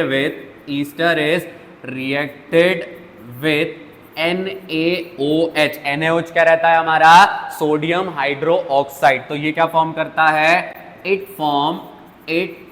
form ये क्या बनाता है, CH3COONA, जो कि क्या रहता है, सोडियम एसिटेट। इट क्या बनाता है, सोडियम एसिटेट बनाता है। और अगर हम बात करें, सोडियम एसिटेट के अलावा वहां पर क्या बनता है, एथेनॉल। क्या बनता है वहां पर, एथेनॉल बन जाता है। इस प्रोसेस को हम क्या कहते हैं, सैपोनिफिकेशन। क्या कहते हैं इसको हम, सैपोनिफिकेशन। तो यहां पर हम लिख लेते हैं सैपोनिफिकेशन। और अगर हम बात, तो यहां पर हम क्या कर रहे हैं, ईस्टर के साथ मिला रहे हैं CH3COOCH3। ये क्या है हमारा, ईस्टर है। ईस्टर के साथ हम क्या कंबाइन करते हैं, NaOH। क्या लगाते हैं, NaOH, जो कि क्या बना लेता है, CH3COONA, जो कि क्या रहता है हमारा, सोडियम एथोनेट या सोडियम एसिटेट। अब अगर हम बात करें, इसके अलावा यहां पर क्या बन जाता है, C2H5OH, जो कि क्या रहता है, एथेनॉल रहता है। इस प्रोसेस से हम क्या कर सकते हैं, सोप को बना सकते हैं। क्या बना सकते हैं, सोप को बना सकते हैं। अब क्या करते हैं, अगले क्वेश्चन पर आ जाते हैं। जिन्हें नोट नहीं किया है वो ये नोट कर लो। अब देखिए इसके अगले वाले पार्ट पर आते हैं, क्वेश्चन नंबर 35। कौन से पर आ गए हैं हम,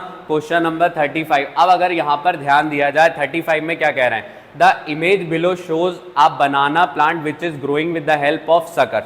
यहाँ पर ये एक पर्टिकुलर बनाना प्लांट है जो उसमें छोटे छोटे सकर्स ग्रो कर रहे हैं, उनके हेल्प से वो क्या कर रहा है, ग्रो कर रहा है। These suckers are small plant stem outgrowth which can be separated from the main plant and planted separately and they will grow into a new plant subsequently. आपने कई बार देखा होगा कि हम क्या करते हैं, प्लांट के कुछ पर्टिकुलर पार्ट जो कि ओवर ग्रो कर रहे होते हैं उनको निकालकर मिट्टी में लगा देते हैं। मिट्टी में लगाते हैं तो वो प्लांट क्या करने लगते हैं, जो छोटे छोटे पार्ट्स थे वो एक अपने आप को एक प्रॉपर प्लांट बनाने लगते हैं। अब आपने रिप्रोडक्शन वाला चैप्टर पढ़ा होगा और आपको याद होगा वेजिटेटिव प्रोपगेशन, जिसमें क्या करा जाता है, प्लांट के पार्ट से हम नए प्लांट को क्या करते हैं, ग्रो करते हैं। ठीक है भाई, समझ में आया। Give the name and type of reproduction, तो इसमें पूछा गया हमें क्या करना है, नाम बताना है कि यहां पर हम कौन से प्रोसेस का इस्तेमाल कर रहे हैं। तो यहां पर हम इसको क्या करेंगे, अगले पेज पे चलते हैं जहां पर इसके अगले क्वेश्चन है। देखिए हाँ, तो यहां पर अगर ध्यान दिया जाए पहले वाले पार्ट में हमसे पूछा गया कि इसका टाइप कौन सा है। यहां पर हम क्या कर रहे थे, हम कौन सा क्वेश्चन कर रहे हैं, 35 का हम कौन सा वाला पार्ट कर रहे हैं, ए वाला पार्ट सॉल्व कर रहे हैं। यहां पर अगर ध्यान दिया जाए फर्स्ट वाले पार्ट में हमसे पूछा गया किस टाइप का रिप्रोडक्शन है, तो ये कौन सा है, वेजिटेटिव प्रोपोगेशन। कौन सा वाला है, वेजिटेटिव प्रोपोगेशन। वेजिटेटिव प्रोपोगेशन मैंने आपको बताया, जब प्लांट के किसी पार्ट से हम क्या करते हैं, नए प्लांट को ग्रो करते हैं, उसे हम कहते हैं वेजिटेटिव प्रोपोगेशन, जो कि किसका टाइप रहता है, एसेक्सुअल रिप्रोडक्शन का। किसका रहता है, एसेक्सुअल रिप्रोडक्शन का। अब आते हैं सेकंड वाले पार्ट पे, क्या कह रहे हैं, list 2 advantages the farmer will have. अब यहां पर फार्मर के पास 2 एडवांटेज क्या होंगे, आपने नोटिस किया होगा वेजिटेटिव प्रोपगेशन में जो आपके पेरेंट प्लांट की कैरेक्टरिस्टिक रहती हैं वो सिमिलर किस में आ जाती हैं, आपके डॉटर प्लांट में आ जाती है। तो सेकंड वाले में हम क्या बता सकते हैं, same characteristic of parent plant. यहां पर जो डॉटर प्लांट रहेगा उसमें पेरेंट प्लांट की सेम कैरेक्टरिस्टिक क्या हो जाती हैं, आ जाती हैं। और अगर हम बात करें वहां पर फार्मर क्या कर सकता है, farmer can grow same genetically produced plant in large number. तो यहां पर आपका जो प्लांट है वो क्या कर सकता है, लार्ज नंबर में अपने जैसे ढेर सारे प्लांट ग्रो कर सकता है। तो फार्मर की ये हेल्प कहां से होने वाली है, वेजिटेटिव प्रोपगेशन से। अगला क्या पूछा जाता है, the above plant produces male flower. अब मान लो कि जो आपका प्लांट है वो मेल फ्लावर को क्या करता है, प्रोड्यूस करता है। अगर वो मेल फ्लावर को प्रोड्यूस कर रहा है तो वहां पर वो क्या करेगा, सेक्सुअल तरीके से रिप्रोड्यूस करेगा। प्लांट का याद करिए, प्लांट जब क्या करते हैं, पोलन ग्रेन प्रोड्यूस करते, तो मेल फ्लावर बना रहा है। Explain how this plant will be involved in the process of pollination. Male है तो ये क्या प्रोड्यूस करने वाला है, पोलन ग्रेन। पोलन ग्रेन को आपको क्या करना पड़ेगा, फीमेल फ्लावर तक लेकर जाना पड़ेगा। एक प्लांट से आप दूसरे प्लांट में लेकर जा रहे हैं तो वहां पर कौन सा पॉलिनेशन होता है, क्रॉस पॉलिनेशन। तो यहां पर ये प्लांट क्या करेगा, प्लांट इन्वॉल्व्ड है, plant involved in sexual reproduction. जो प्लांट है अब वो कौन से रिप्रोडक्शन में इन्वॉल्व हो गया है, सेक्सुअल रिप्रोडक्शन में इन्वॉल्व हो गया है, क्योंकि वो क्या प्रोड्यूस कर रहा है, as it produces pollen grain. ये क्या प्रोड्यूस करेगा, पोलन ग्रेन प्रोड्यूस करेगा, जो कि क्रॉस पॉलिनेशन के थ्रू, किसके थ्रू, क्रॉस पॉलिनेशन के थ्रू दूसरे प्लांट तक क्या हो जाएगा, पहुंच जाएगा और आसानी से वहां पर क्या करेगा, रिप्रोड्यूस करेगा। आगे क्या पूछा गया, why is the offering of this banana plant not absolute identical to parent plant. अब आपने देखा होगा जब हम क्या करते हैं, सेक्सुअल रिप्रोडक्शन करते हैं तो वहां पर 2 गैमीट आपस में क्या करते हैं, फ्यूज करते हैं, तो वहां पर चेंजेस आना क्या रहता है, लाजमी रहता है। तो हम क्या रीजन बता सकते हैं, यहां पर रीजन बता सकते हैं ड्यू टू सेक्सुअल रिप्रोडक्शन। यहां पर सेक्सुअल रिप्रोडक्शन होता है जिसके कारण जो प्लांट है उसमें क्या हो जाती है, वेरिएशन आ जाती है। क्या आ जाती है, वेरिएशन आ जाती है, और वेरिएशन होने के कारण वहां पर आपका प्लांट क्या करता है, अपने कैरेक्टरिस्टिक में चेंजेस लेकर आ जाता है। तो यहां पर हो जाता है हमारा 35वां क्वेश्चन कंप्लीट। अब यहां पर हम बढ़ते हैं 36 क्वेश्चन की तरफ। अगला क्वेश्चन हमें क्या दिया हुआ है, 36 में हमसे बोला गया या तो हम ए वाला अटेम्प्ट करें या तो हम कौन सा अटेम्प्ट करें, बी वाला अटेम्प्ट करें। तो हम कर रहे हैं क्वेश्चन नंबर 36 और 36 का भी हम कौन सा कर रहे हैं, ए वाला पार्ट। अब अगर यहां पर ध्यान दिया जाए, पहले हम इस पर्टिकुलर डायग्राम को ध्यान से देखते हैं। 12 वोल्ट की यहां पर बैटरी लगी हुई है जो कि क्या कर रही है, करंट सप्लाई कर रही है। R1 में आएगा, अब R1 के बाद यहां पर 2 एम्पियर का करंट आगे बढ़ रहा है, मतलब सर्किट में जो करंट रन कर रहा है I कितना है यहां पर 2 एम्पियर। I कितना है यहां पर 2 एम्पियर। बट अगर हम बात करें इस सीरीज में बीच में एक कनेक्शन आ गया है पैरेलल, पैरेलल में करंट क्या हो जाता है, डिवाइड हो जाता है। 1.5 किसके पास जा रहा है, 1.5 एम्पियर जा रहा है 4 एम्पियर वाले के पास। किसके पास जा रहा है, 4 एम्पियर वाले के पास जा रहा है। फिर अगर हम बात करें नीचे कितना है, R2 है, तो R2 के पास अगर हम देखें R2 का जो I रहने वाला है वो कितना रहेगा, आपका 2 आगे जा रहा था, पैरेलल में क्या हो जाता है, डिवाइड हो जाता है। 1.5 यहां गया तो R2 के पास कितना आएगा, 0.5। R2 के पास कितना आएगा, 0.5 एम्पियर। और अगर हम बात करें जो 4 ओम वाला है उसके पास कितना जा रहा है, 1.5 एम्पियर। अब 2 एम्पियर का वापस हो जाता है और कहां तक चला जाता है, 2 ओम वाले के पास चला जाता है। 2 ओम वाले के पास कितना एम्पियर है, 2 एम्पियर। अब हम क्या करते हैं, कंसिडर कर लेते हैं। अब आपको क्या दिया है, R1 दिया हुआ है, R1 में 2 एम्पियर जा रहा है, R1 में कितना है, 2 एम्पियर लिख देते हैं। अब the above circuit is a part of electrical device, ये एक इलेक्ट्रिकल डिवाइस का पार्ट है। आपको अबव इंफॉर्मेशन यूज करना और बताना है। Potential difference across R2, R2 में पोटेंशियल डिफरेंस क्या है। सीरीज में अगर हम बात करें जो पोटेंशियल डिफरेंस रहता है वो क्या हो जाता है, डिवाइड हो जाता है। और पैरेलल में कैसा रहता है, सेम रहता है। तो हमने सारी चीजों को यहां पर क्या कर लिया है, गिवन लिख लिया। अब यहां पर ध्यान दिया जाए तो आपको एक बात पता है, पैरेलल कनेक्शन में जो पोटेंशियल डिफरेंस रहता है वो कैसा रहता है, सेम रहता है। यानी 4 ओम है उसके अंदर और जो R2 है उसके अंदर पोटेंशियल डिफरेंस कैसा होगा, सेम होगा। हम कर रहे हैं इसका फर्स्ट वाला पार्ट। फर्स्ट वाले पार्ट में हमें पता है कि जो पोटेंशियल डिफरेंस रहता है, क्या रहता है, पोटेंशियल डिफरेंस रहता है कहां पर, potential difference in parallel connection, in parallel connection is same. Parallel connection में कैसा रहता है, सेम रहता है। तो अगर हम यहां पर ध्यान दें, हमें इंफॉर्मेशन दी है, इसमें I कितना है 1.5, R कितना है 4। तो यहां पर आपके ऊपर वाले में कितना होगा, यहां पर पोटेंशियल डिफरेंस होगा IR। पोटेंशियल डिफरेंस में I कितना है आपका 1.5 और ओम कितना है 4। तो ये कितना हो गया 6 वोल्ट। तो यहां पर पोटेंशियल डिफरेंस कितना जा रहा है, 6 वोल्ट का। तो R2 का जो पोटेंशियल डिफरेंस है वो कितने वोल्ट का है, 6 वोल्ट का। कितने वोल्ट का है, 6 वोल्ट का। अब पढ़ते हैं आगे। आगे अगर हम बढ़े तो हमें और कौन सी इंफॉर्मेशन यहां पर गिवन दी है, तो यहां पर पढ़ते हैं value of the resistance R2। आपको क्या बताना है, R2 का रेजिस्टेंस बताना। किसका बताना है, R2 का रेजिस्टेंस बताना। R2 का रेजिस्टेंस हम बताएंगे। R2 का रेजिस्टेंस कैसे निकलेगा, R2 निकालने के लिए V इज इक्वल टू क्या होता है हमारा, IR। R2 में पोटेंशियल डिफरेंस कितना है, 6, तो पोटेंशियल डिफरेंस लिख देंगे 6। R2 में R2 ये लिखा है, R2 में करंट कितना जा रहा है 0.5, यहां 0.5 लिख देंगे। R का R 0.5 मल्टीप्लाई से चला जाएगा डिवाइड में, ये चला गया डिवाइड में। एक इसका पॉइंट हटाएंगे तो ऊपर एक 0 लग जाएगा, 5 1 जा 5 12 जा। तो R कितना आ रहा है, R2 का 12 ओम। कितना आ रहा है, 12 ओम। R2 का हमने निकाला, कितना आ गया हमारा, 12 ओम आ गया। अब यहां पर आगे हमसे क्या पूछा जा रहा है वो हम देख लेते हैं। ये हमने इसका कौन सा वाला पार्ट करा है, सेकंड वाला पार्ट। फिर थर्ड वाले पार्ट पे value of resistance R1। R1 का क्या बताना है, हमें रेजिस्टेंस बताना। अब जैसे ये कहां में हो गया, ये हमारा हो गया पैरेलल में। अब पैरेलल को एक करके हमने क्या बना लिया, सीरीज बना लिया। ये आपका 2 ओम वाला, ये R1 और ये R2 वाला, ये कौन से कनेक्शन हो जाएंगे, सीरीज में हो जाएंगे। और सीरीज में हमें पता है कि अगर हमें क्या करना है, R1 का रेजिस्टेंस बताना, तो पोटेंशियल डिफरेंस को क्या करना पड़ेगा, डिवाइड करना पड़ेगा। तो पहले यहां का हम क्या निकालते हैं, पोटेंशियल डिफरेंस। पोटेंशियल डिफरेंस क्या हो जाता है, डिवाइड। यहां पर कितना पोटेंशियल डिफरेंस है, यहां पर है 6 वोल्ट। अगर इस वाले का पोटेंशियल डिफरेंस पता लग जाए तो हम किसका बता पाएंगे, R1 का बता पाएंगे। तो R1 के लिए हम कर रहे हैं थर्ड वाले में हमें क्या निकालना है, पोटेंशियल डिफरेंस।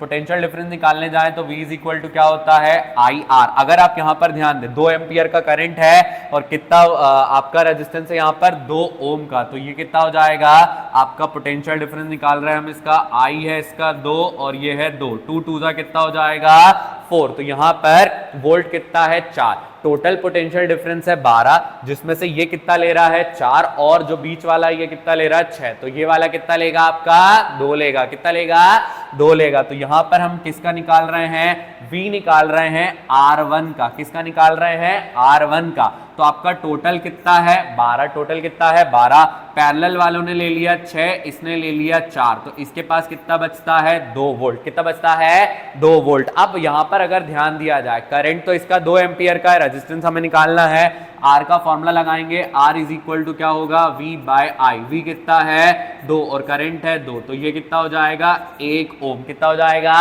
1 ओम। अब जिन्होंने भी इस क्वेश्चन को नोट नहीं किया है वो इसको नोट कर लो। अब हम आ जाते हैं इसके अगले वाले पार्ट पर। अगला वाला पार्ट कौन सा है, इसका बी वाला। इसमें हमें क्या करना है, इस पर्टिकुलर डायग्राम को रीड करना है। चलो डायग्राम को रीड करते हैं।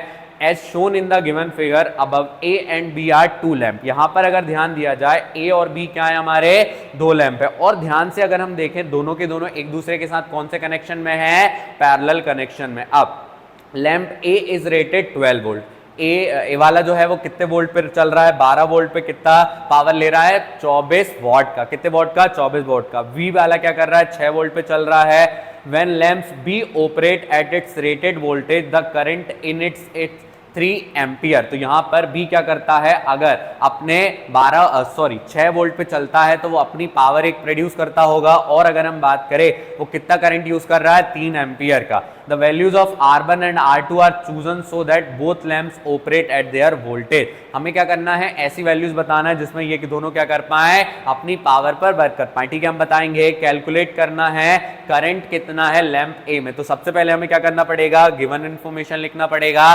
तो पहले हम लैंप A की लिखते हैं। किसकी लिखते हैं, लैंप A की लिखते हैं। यहां पर हम कर रहे हैं 6 कर रहे हैं, 36 का हम कौन सा वाला कर रहे हैं, B वाला पार्ट कर रहे हैं। कौन सा वाला कर रहे हैं, B वाला पार्ट कर रहे हैं। तो B वाले पार्ट में लैंप A है। लैंप A के बारे में क्या इंफॉर्मेशन दी है उसको देख लेते हैं। पावर कितनी है, पावर है उसकी 24 वॉट। और वोल्टेज कितना यूज कर रहा है, वो वोल्टेज यूज कर रहा है वो 12 वोल्ट का। कितने वोल्ट का कर रहा है, 12 वोल्ट का। और अगर हम ध्यान दें लैंप जो B है, लैंप जो क्या है B है, वो क्या कर रहा है, पोटेंशियल डिफरेंस जो यूज कर रहा है वो कितने वोल्ट का है, 6 वोल्ट का है। और करंट जो ले रहा है वो कितने का है, 3 एम्पियर का है। आप फिजिक्स के क्वेश्चन जब भी करें आप हमेशा गिवन लिखें। गिवन लिखने से क्या होता है, हमें बार बार क्वेश्चन को उठा के नहीं देखना पड़ता, आसानी से हम क्या कर सकते हैं, क्वेश्चन को सॉल्व कर सकते हैं।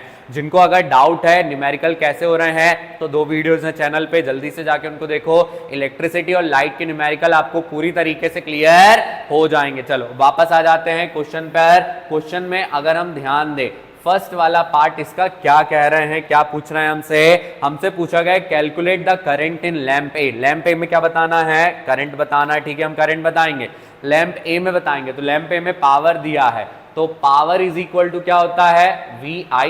V भी दिया है, पावर भी दिया है, I आसानी से निकल जाएगा। पावर कितना है 24, ये है 12 इंटू I, तो ये कितना हो जाएगा 24 डिवाइडेड बाय 12, ये हो जाएगा 12 2 जा 24। कितना करंट यूज कर रहा है, 2 एम्पियर। कितने करंट कर रहा है, 2 एम्पियर। ठीक है, 2 एम्पियर का कर लिया। अब आते हैं इसके सेकंड वाले पार्ट पर। सेकंड वाले पार्ट के लिए क्या पूछा गया, state and give reason for the reading of the voltmeter. Voltmeter की आपको क्या बताना है, रीडिंग बताना। अब सबसे पहले अगर आप ध्यान दें 15 वोल्ट का है, कितने वोल्ट का है, 15 वोल्ट का है। तो आपने क्या देखा कि जो पोटेंशियल डिफरेंस रहता है वो क्या हो जाता है, हमारा डिवाइड हो जाता है। क्या हो जाता है, डिवाइड हो जाता है। पैरेलल कनेक्शन में तो वो कैसा रहेगा, सेम रहेगा। यानी A के लिए और B के लिए कैसा रहने वाला है, सेम रहने वाला है। बट यहां पर जो R1 है वो उसको क्या कर रहा है, डिवाइड कर रहा है। अब आप बोलेंगे कि A वाला कितने वोल्ट पे चल रहा है, 12 वोल्ट पे चल रहा है। बट जो B वाला है वो तो सिर्फ कितने पे चल रहा है, 6 पे चल रहा है। तो ध्यान से देखो R2 और B एक साथ सीरीज में, यानी ये 6 ले लेता है और ये कितना ले लेता है, 6 ले लेता है। तो 12 ये कर रहा है, 12 ये कर रहा है, और 3 कौन कर रहा है, R1, 3 कौन कर रहा है, R1। तो वोल्ट मीटर की रीडिंग हम क्या बताएंगे, A के लिए, B और R2 के लिए कैसे रहने वाली है, सेम रहने वाली है, और R1 के लिए क्या होने वाली है, डिवाइड होने वाली, क्या होने वाली है, डिवाइड होने वाली। तो ये सारी चीजें हम क्या करेंगे, यहां पर लिख देंगे, क्या लिखेंगे, volt meter reading volt meter reading कैसी रहने वाली। अगर आप ध्यान से देखें R1 के लिए वो कितनी रहने वाली है, 3 वोल्ट। अब आप बोलोगे 3 वोल्ट भैया आपको कहां से पता चली, तो आप यहां पर ध्यान से देखो कितना है, 15 वोल्ट। अगर ये 12 कर रहा है तो बचा कौन, R1, बचा कौन, R1। तो R1 कितना करेगा, 3 करेगा। R1 में कितनी आ जाती है, 3 आ जाती है।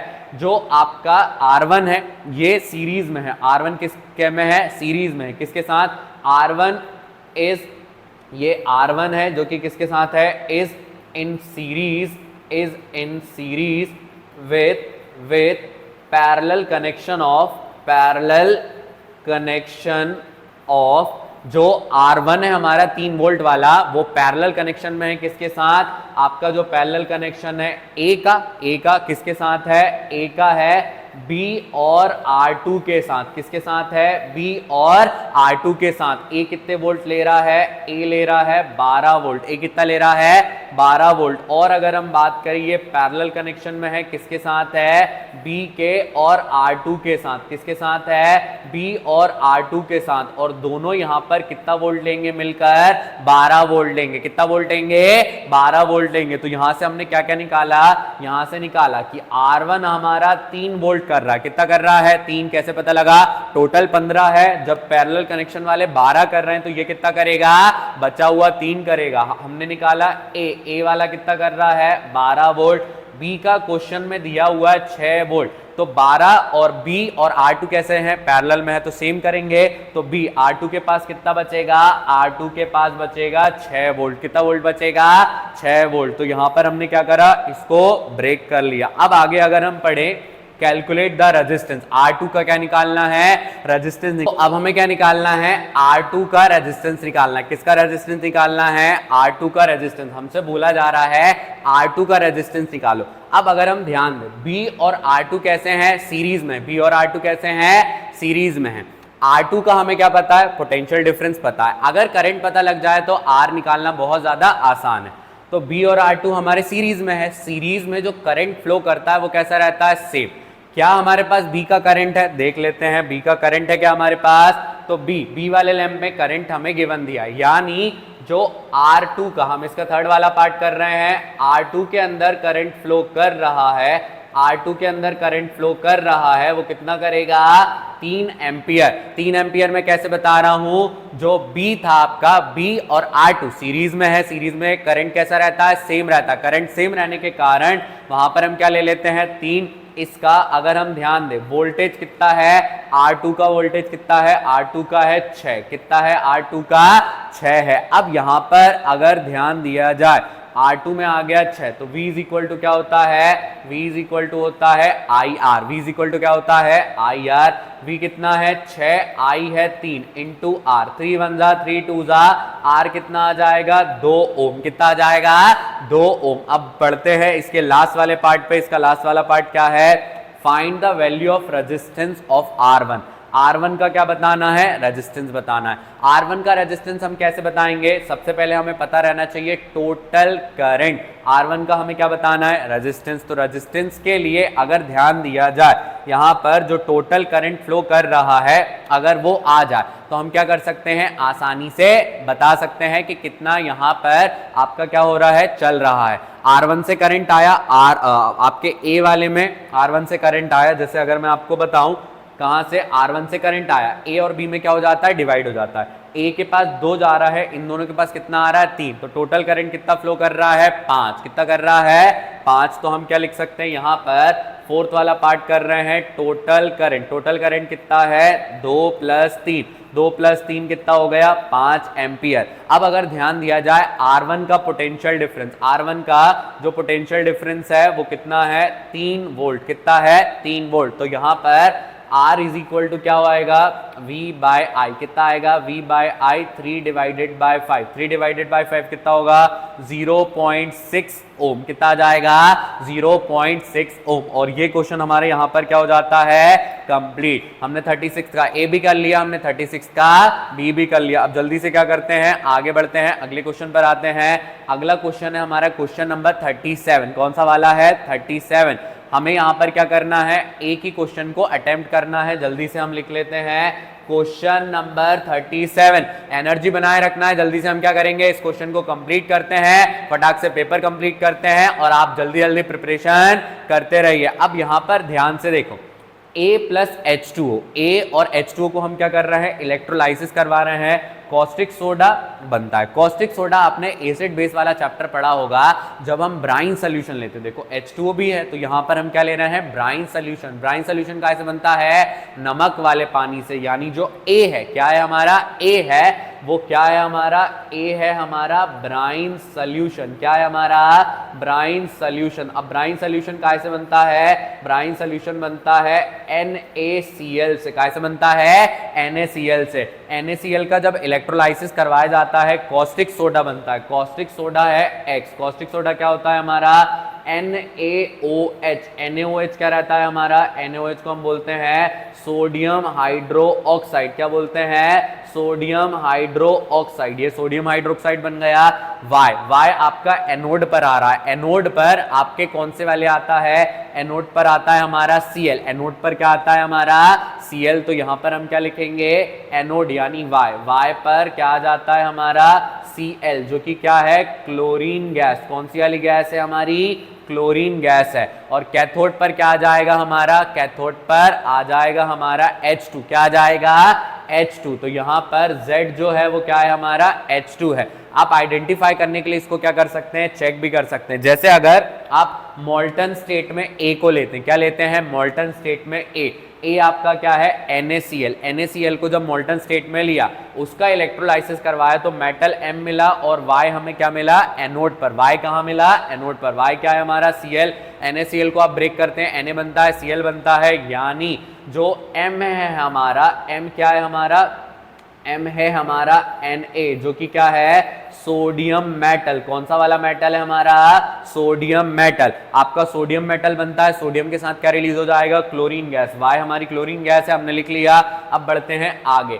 M को जब CH3COOH अभी हम पीछे कर आए हैं, यहां पर जब हम क्या करते हैं सेपोनिफिकेशन वाला प्रोसेस करते हैं M यानी Na जुड़ जाता है तो क्या बनाता है सोडियम एसीटेट या सोडियम एथोनेट। तो आपका जो P है वो क्या है सोडियम एथोनेट। क्या है हमारा ये सोडियम एथोनेट। P बन गया। P के बाद हमें क्या बताना है Q बताना है। क्या बताना है Q बताना है। चलो Q भी बताएंगे। अब Q को CH3COOH Q के साथ मिलाते हैं कंसंट्रेटेड H2SO4 के साथ और क्या बन जाता है R बन जाता है। क्या बन जाता है R बन जाता है। तो आप CH3COOH जो कि हमारा क्या है ये COOH ये है हमारा कार्बोक्सिलिक एसिड। कार्बोक्सिलिक एसिड को हम किसके साथ मिलाते हैं एथेनोइक एसिड के साथ। किसके साथ मिलाते हैं एथेनोइक एसिड के साथ। तो यहां पर हमें क्या मिलता है हमें मिलता है R। क्या मिलता है R मिलता है। R का नाम जल्दी से लिख देते हैं। हम R का नाम लिख रहे थे। R क्या है हमारा ईस्टर। R क्या है हमारा ईस्टर। तो ये लिख दिया हमने ईस्टर और यहीं पर हमारा चार्ट क्या हो जाता है कंप्लीट। क्योंकि जब वापस से इसको हम क्या करते हैं X के साथ मिलाते हैं कॉस्टिक सोडा के साथ मिलाते हैं सेपोनिफिकेशन की प्रोसेस से, तो वापस हम किसके पास पहुंच जाते हैं P। सोडियम एथोनेट बन जाता है। सोडियम एथोनेट क्या करता है आसानी से क्लींजिंग शो कर देता है। तो ये क्वेश्चन हो जाता है यहां पर कंप्लीट। हमने AYZMPR सबको क्या कर दिया है identify.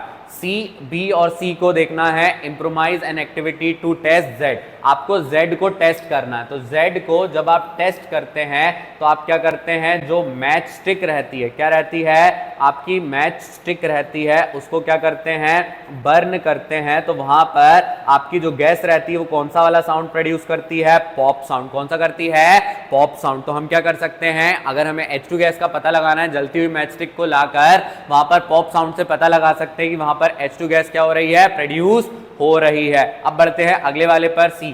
Name the process in which compound XYZ are form from A, यहां पर हमें क्या करना है, एक्स वाई जेड जो फॉर्म हो रहे हैं उसका क्या करना है, प्रोसेस लिखना है। अगर आप ध्यान दें एक्स वाई जेड आपके कौन से वाले में हो रहे हैं, ब्राइन सोल्यूशन वाली एक्टिविटी में। ब्राइन सोल्यूशन जब फॉर्म होता है उसको हम कहां पर यूज करते हैं, उसको हम यूज करते हैं क्लोर एल्कली प्रोसेस में। किस में करते हैं, क्लोर एल्कली प्रोसेस। तो ये कौन सा वाला प्रोसेस है, क्लोर एल्कली प्रोसेस। और अगर ध्यान दिया जाए इसके बाद हम क्या करते हैं, आर फॉर्म्ड फ्रॉम ए, ठीक है, हमने ए से इसको फॉर्म किया था, तो यहां पर ये क्वेश्चन हो जाता है कंप्लीट। केमिस्ट्री में जितनी आपकी इक्वेशंस है उनको आपको याद रखना पड़ेगा, तभी जाकर आप इस तरीके के क्वेश्चन को क्या कर सकते हैं, अटेम्प्ट कर सकते हैं। अब बढ़ते हैं अगले क्वेश्चन की तरफ। अगला क्वेश्चन हमें क्या दिया, एक लड़का है मोहन और एक लड़का है रोहित। चलो दोनों के बारे में बात करते हैं। Observe that shoots of a plant grow in shade bend towards the sunlight. यहां पर आपने देखा होगा प्लांट के ऊपर वाले पार्ट रहते हैं, जो शूट वाला पार्ट रहता है वो लाइट की तरफ क्या करता है, ग्रो करता है। जो लाइट पर डिपेंडेंट है ऐसे मूवमेंट को हम क्या कहते हैं, ट्रॉपिक मूवमेंट। फिर अगर ध्यान दिया जाए Whereas leaves of touch me not plant fold and drop soon after touching, but जो टच मी नॉट प्लांट रहता है उसको टच करती है वो अपनी पत्तियां क्या कर लेती है, बंद कर लेती है। ऐसा क्यों रहता है, ऐसा इसलिए रहता है क्योंकि वो कौन से मूवमेंट करती है, नास्टिक मूवमेंट करती है, जो ग्रोथ रिलेटेड नहीं रहते हैं, ग्रोथ इंडिपेंडेंट रहते हैं। ठीक है, तो यहां पर क्या पूछा जाता है, आपको इस पर्टिकुलर इक्वेशन की मदद से एक्सप्लेन करना है। आपका 38 का हम कौन सा वाला कर रहे हैं, ए वाला कर रहे हैं। ए वाला अगर हम सॉल्व करें, what causes the bending of shoot in the plant as shown in the figure A. Figure A में अगर देखा जाए ये जो लाइट की तरफ जा रही है ये कौन सा वाला मूवमेंट करवा रहा है, ट्रॉपिक मूवमेंट। कौन सा मूवमेंट करवा रहा है, ट्रॉपिक मूवमेंट। जो ट्रॉपिक मूवमेंट रहते हैं वो कैसे रहते हैं, ग्रोथ रिलेटेड रहते हैं। कैसे रहते हैं, ग्रोथ रिलेटेड। यह हम बात करें सनलाइट पे डिपेंडेंट है, और इस ट्रॉपिक मूवमेंट को हम क्या कहते हैं, फोटोट्रॉपिक। क्या कहते हैं, फोटोट्रॉपिक। अब बढ़ते हैं दूसरे पे, what causes the folding of leaves in touch me not plant. Touch me not plant को जैसे अगर हम देखें इसकी फोल्डिंग कौन कॉज करवाता, तो यहां पर क्या होता है, due to chemical reaction occurred when we touch the plant, it transfer the ion। तो जो प्लांट रहता है वो क्या करता है, आयंस को ट्रांसफर कर देता है। जैसे अगर हम ध्यान दें ये प्लांट है, इसको जब हम ऊपर से छूते हैं तो ऊपर से छूते ही वो क्या करता है, पानी को अलग डायरेक्शन में भेज देता है ताकि पत्तियां बंद हो जाए और वो किसी भी तरीके के डैमेज से अपने आप को बचा पाए। फिर अगर हम ध्यान दें आपको करना है सी वाला। सी वाले में क्या है, compare the movement of growth of pollen grain towards ovule with the movement shown in part A. यहां पर पार्ट ए में अगर आप देखें जो मूवमेंट है वो कहां जा रहा है, लाइट की तरफ। तो ओव्यूल आपने देखा होगा जब पोलन ग्रेन क्या करता है, आपके स्टिग्मा पर आ जाता है तो वो स्टाइल के थ्रू क्या करता है, ओव्यूल की तरफ बढ़ता है। ओव्यूल की तरफ क्यों बढ़ता है, क्योंकि वहां पर कौन सा मूवमेंट होता है, कीमोट्रॉपिक मूवमेंट। कौन सा होता है, कीमोट्रॉपिक मूवमेंट। कीमोट्रॉपिक मूवमेंट क्यों होता है, क्योंकि ओव्यूल के अंदर क्या प्रेजेंट रहते हैं, केमिकल, जो पोलन ग्रेन को क्या करते हैं, अपनी तरफ अट्रैक्ट करते हैं और वो पोलन ट्यूब के थ्रू क्या करता है, वहां पर चला जाता है। फिर अगर हम बात करें, compare the movement shown in figure be with the movement of the body parts in animal. इस पर्टिकुलर पार्ट को हमारे बॉडी मूवमेंट से क्या करना है, कंपेयर करना है। अब हमारे सामने कोई स्टिमुलस आता है तो हमारे नेफ्रॉन क्या करते हैं, मूवमेंट शो कर देते हैं। क्या कर देते हैं, मूवमेंट शो कर देते हैं। तो अगर हम देखें जो एनिमल्स हैं वो क्या करते हैं, with the help of neuron,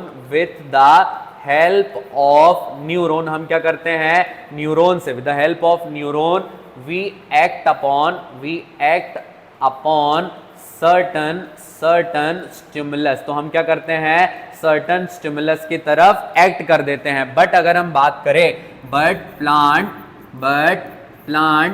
does not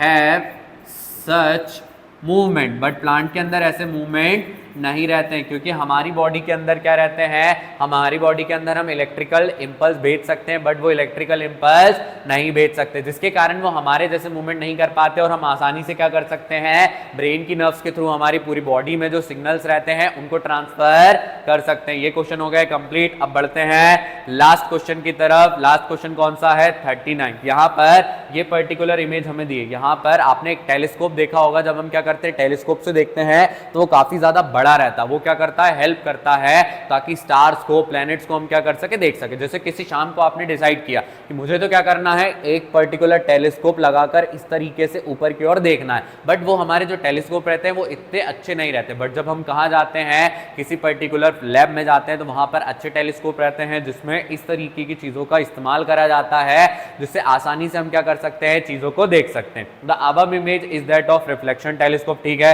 reflecting telescope revolutionized our ways of looking into the sky. इससे हम क्या कर रहे हैं, स्काई में आज देख रहे हैं, बहुत सारी इंफॉर्मेशन को गैदर कर रहे हैं, ठीक है। What kind of image of the star is seen by the observer. आप कौन सी वाली इमेज देखेंगे, सबसे पहले वो छोटी रहेगी, बट अगर हम बात करें वो कैसी रहने वाली है, रियल। कैसे रहने वाली है, रियल रहने वाली। तो 39th में जो इमेज हम देखने वाले हैं वो कौन सी है, रियल एंड इन्वर्टेड। कौन सी देखने वाले हैं, रियल एंड इन्वर्टेड। बी वाले में अगर हम देखें, what kind of mirror is use, तो अगर आप ध्यान दें, एक यहां पर कौन सा वाला है, कॉनकेव, क्योंकि यह कहां पर कर्व्ड है, अंदर के साइड कर्व्ड है। रिफ्लेक्टिंग कौन सा है, अंदर वाला साइड है। और यहां पर एक प्लेन मिरर लगा हुआ है, तो यहां पर हम कौन कौन से मिरर ले रहे हैं, प्लेन मिरर का इस्तेमाल कर रहे हैं। और अगर हम बात करें दूसरा कौन सा है हमारा, कॉनकेव मिरर। कौन सा वाला मिरर है, कॉनकेव मिरर। और इसी के साथ हमारा ये चैप्टर बोल रहा हूं, इसी के साथ हमारी ये वीडियो हो जाती है कंप्लीट। हमने पूरा सैंपल पेपर किया। अगर आपको कोई भी डाउट रहे हो तो आपको क्या करना है, वीडियो को वापस से